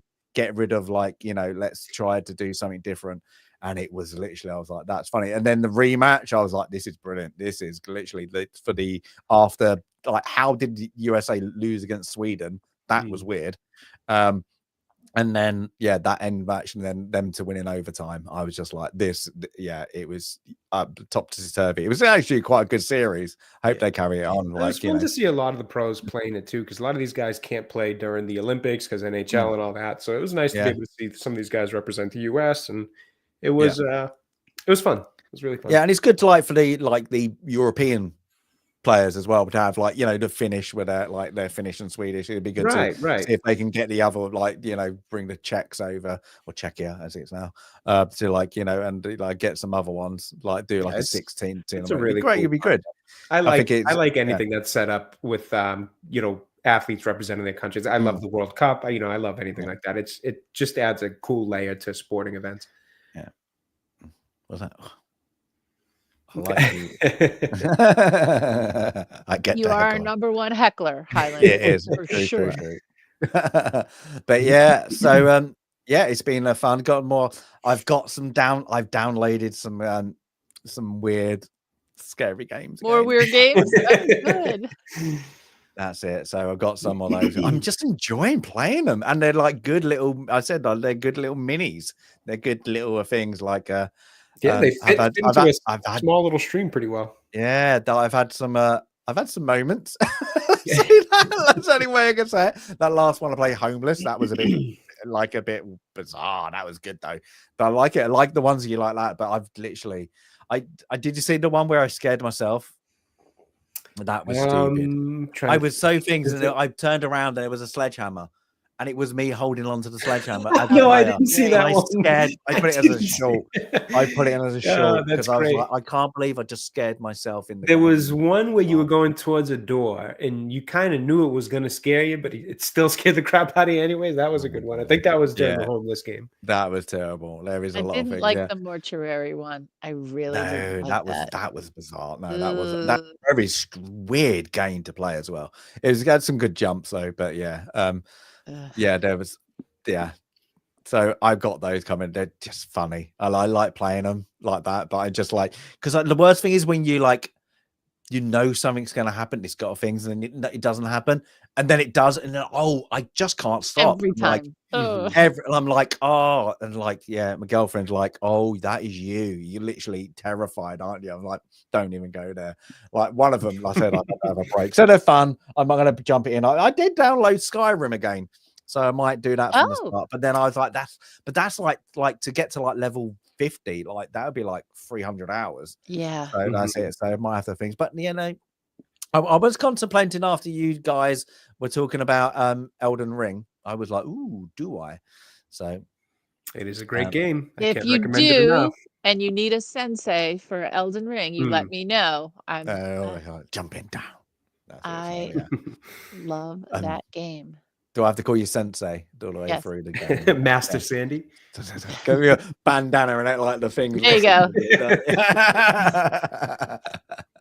Be great. But yeah, so that was me. I'm still picking up my recommendation for sci-fi's. That was going to be, I was going to do it, but then time got astray. So I need to do that. But yeah, there's going to be more scary games my way. Whoa. So that's it. Yeah, it's been fun. Jay, you've got Ghostbusters. Yes, so I will be actually right after this stream finally setting up my capture card so I can start streaming off my PlayStation again. You're not doing it tonight though, are you? Probably not tonight, but I'm thinking tomorrow's looking pretty good. I'm going to test it tonight, make sure everything's working smoothly because it's been quite a while since I've used this thing because my old capture card broke. So you're having your Sunday with Ghostbusters. Yeah, ideally, that's the plan because I need to make my return back to streaming. So at my PlayStation, as I was going through the library, I actually have a ton of stuff I would play on there versus my Steam library that just has nothing for me right now. So that should open up some new games and some new stuff to do. So yeah, keep an eye out for that. Videos. I'm still trying to finish up a review on The Gorge, which was that Apple TV movie that came out last week. Yep. Honestly, not bad. Not great, not bad. I enjoyed it. It's a nice, fun little something different. So yeah, those couple things, just keep an eye out. Excellent. And Sandy, are you going for a walk tomorrow? No, I'm not going for a walk tomorrow. I just spent too much time not doing work around the house today. So no, I've got stuff to do. And I have several classes to teach over the next couple of weeks. So I've got to get all my materials ready and some things updated. So yeah, it's just a lot of, we have like a 4-week series of courses over the next few weeks. So I'll be teaching and instructing and also attending some classes myself. So that's what I'll be doing. And thanks everyone for joining when I do my live streams. I like having folks in chat and I love answering questions. And there's always new people who at least, seem to be really interested in architecture. So I think that's really cool. So thanks everyone. Excellent. That's great. Can't wait. I keep missing them like, it's like that. So yeah, I think Jay does as well. So we're like, it's terrible. But yeah, we're bad streamers, bad co-hosts. But everybody, I know it takes a certain kind to enjoy, late 19th century American architecture. Honestly, I try to jump in every time I can. I usually I've missed these Saturday ones because I know it's early. I keep just sleeping in. I've kind of gotten the new habit of it, and I figure once Baby Nerd takes his hair, it's very unlikely I'll be doing any Saturday sleeping in. So for the next 11 weeks or so, I'm going to try to get a little bit of that. But yes, I do always try to join the daytime and nighttime ones. Yeah, don't do live nappy streams. Just want to say that. Yeah. Or diapers. You call them diapers, don't you? Yeah. I did know what you meant, though. I did know what you meant by nappies. I have heard that. Nappies. Before. Yes. But everybody, so yeah, none of that yet. But everybody, get on. Inner Space is next week. That's going to be a bit of fun, a bit of fun. I love a comedy sci-fi, and with Martin Short, isn't it? Mm-hmm. Martin Short, yeah. So it's going to be a bit of fun, a lot of laughs, I'm guessing, and it would be fun to see if it's held up because it is another 80s one. So we're going to that. But everybody, thank you all for popping in for the little birthday stream and a bit of Ghostbusters. But always remember who you're going to call.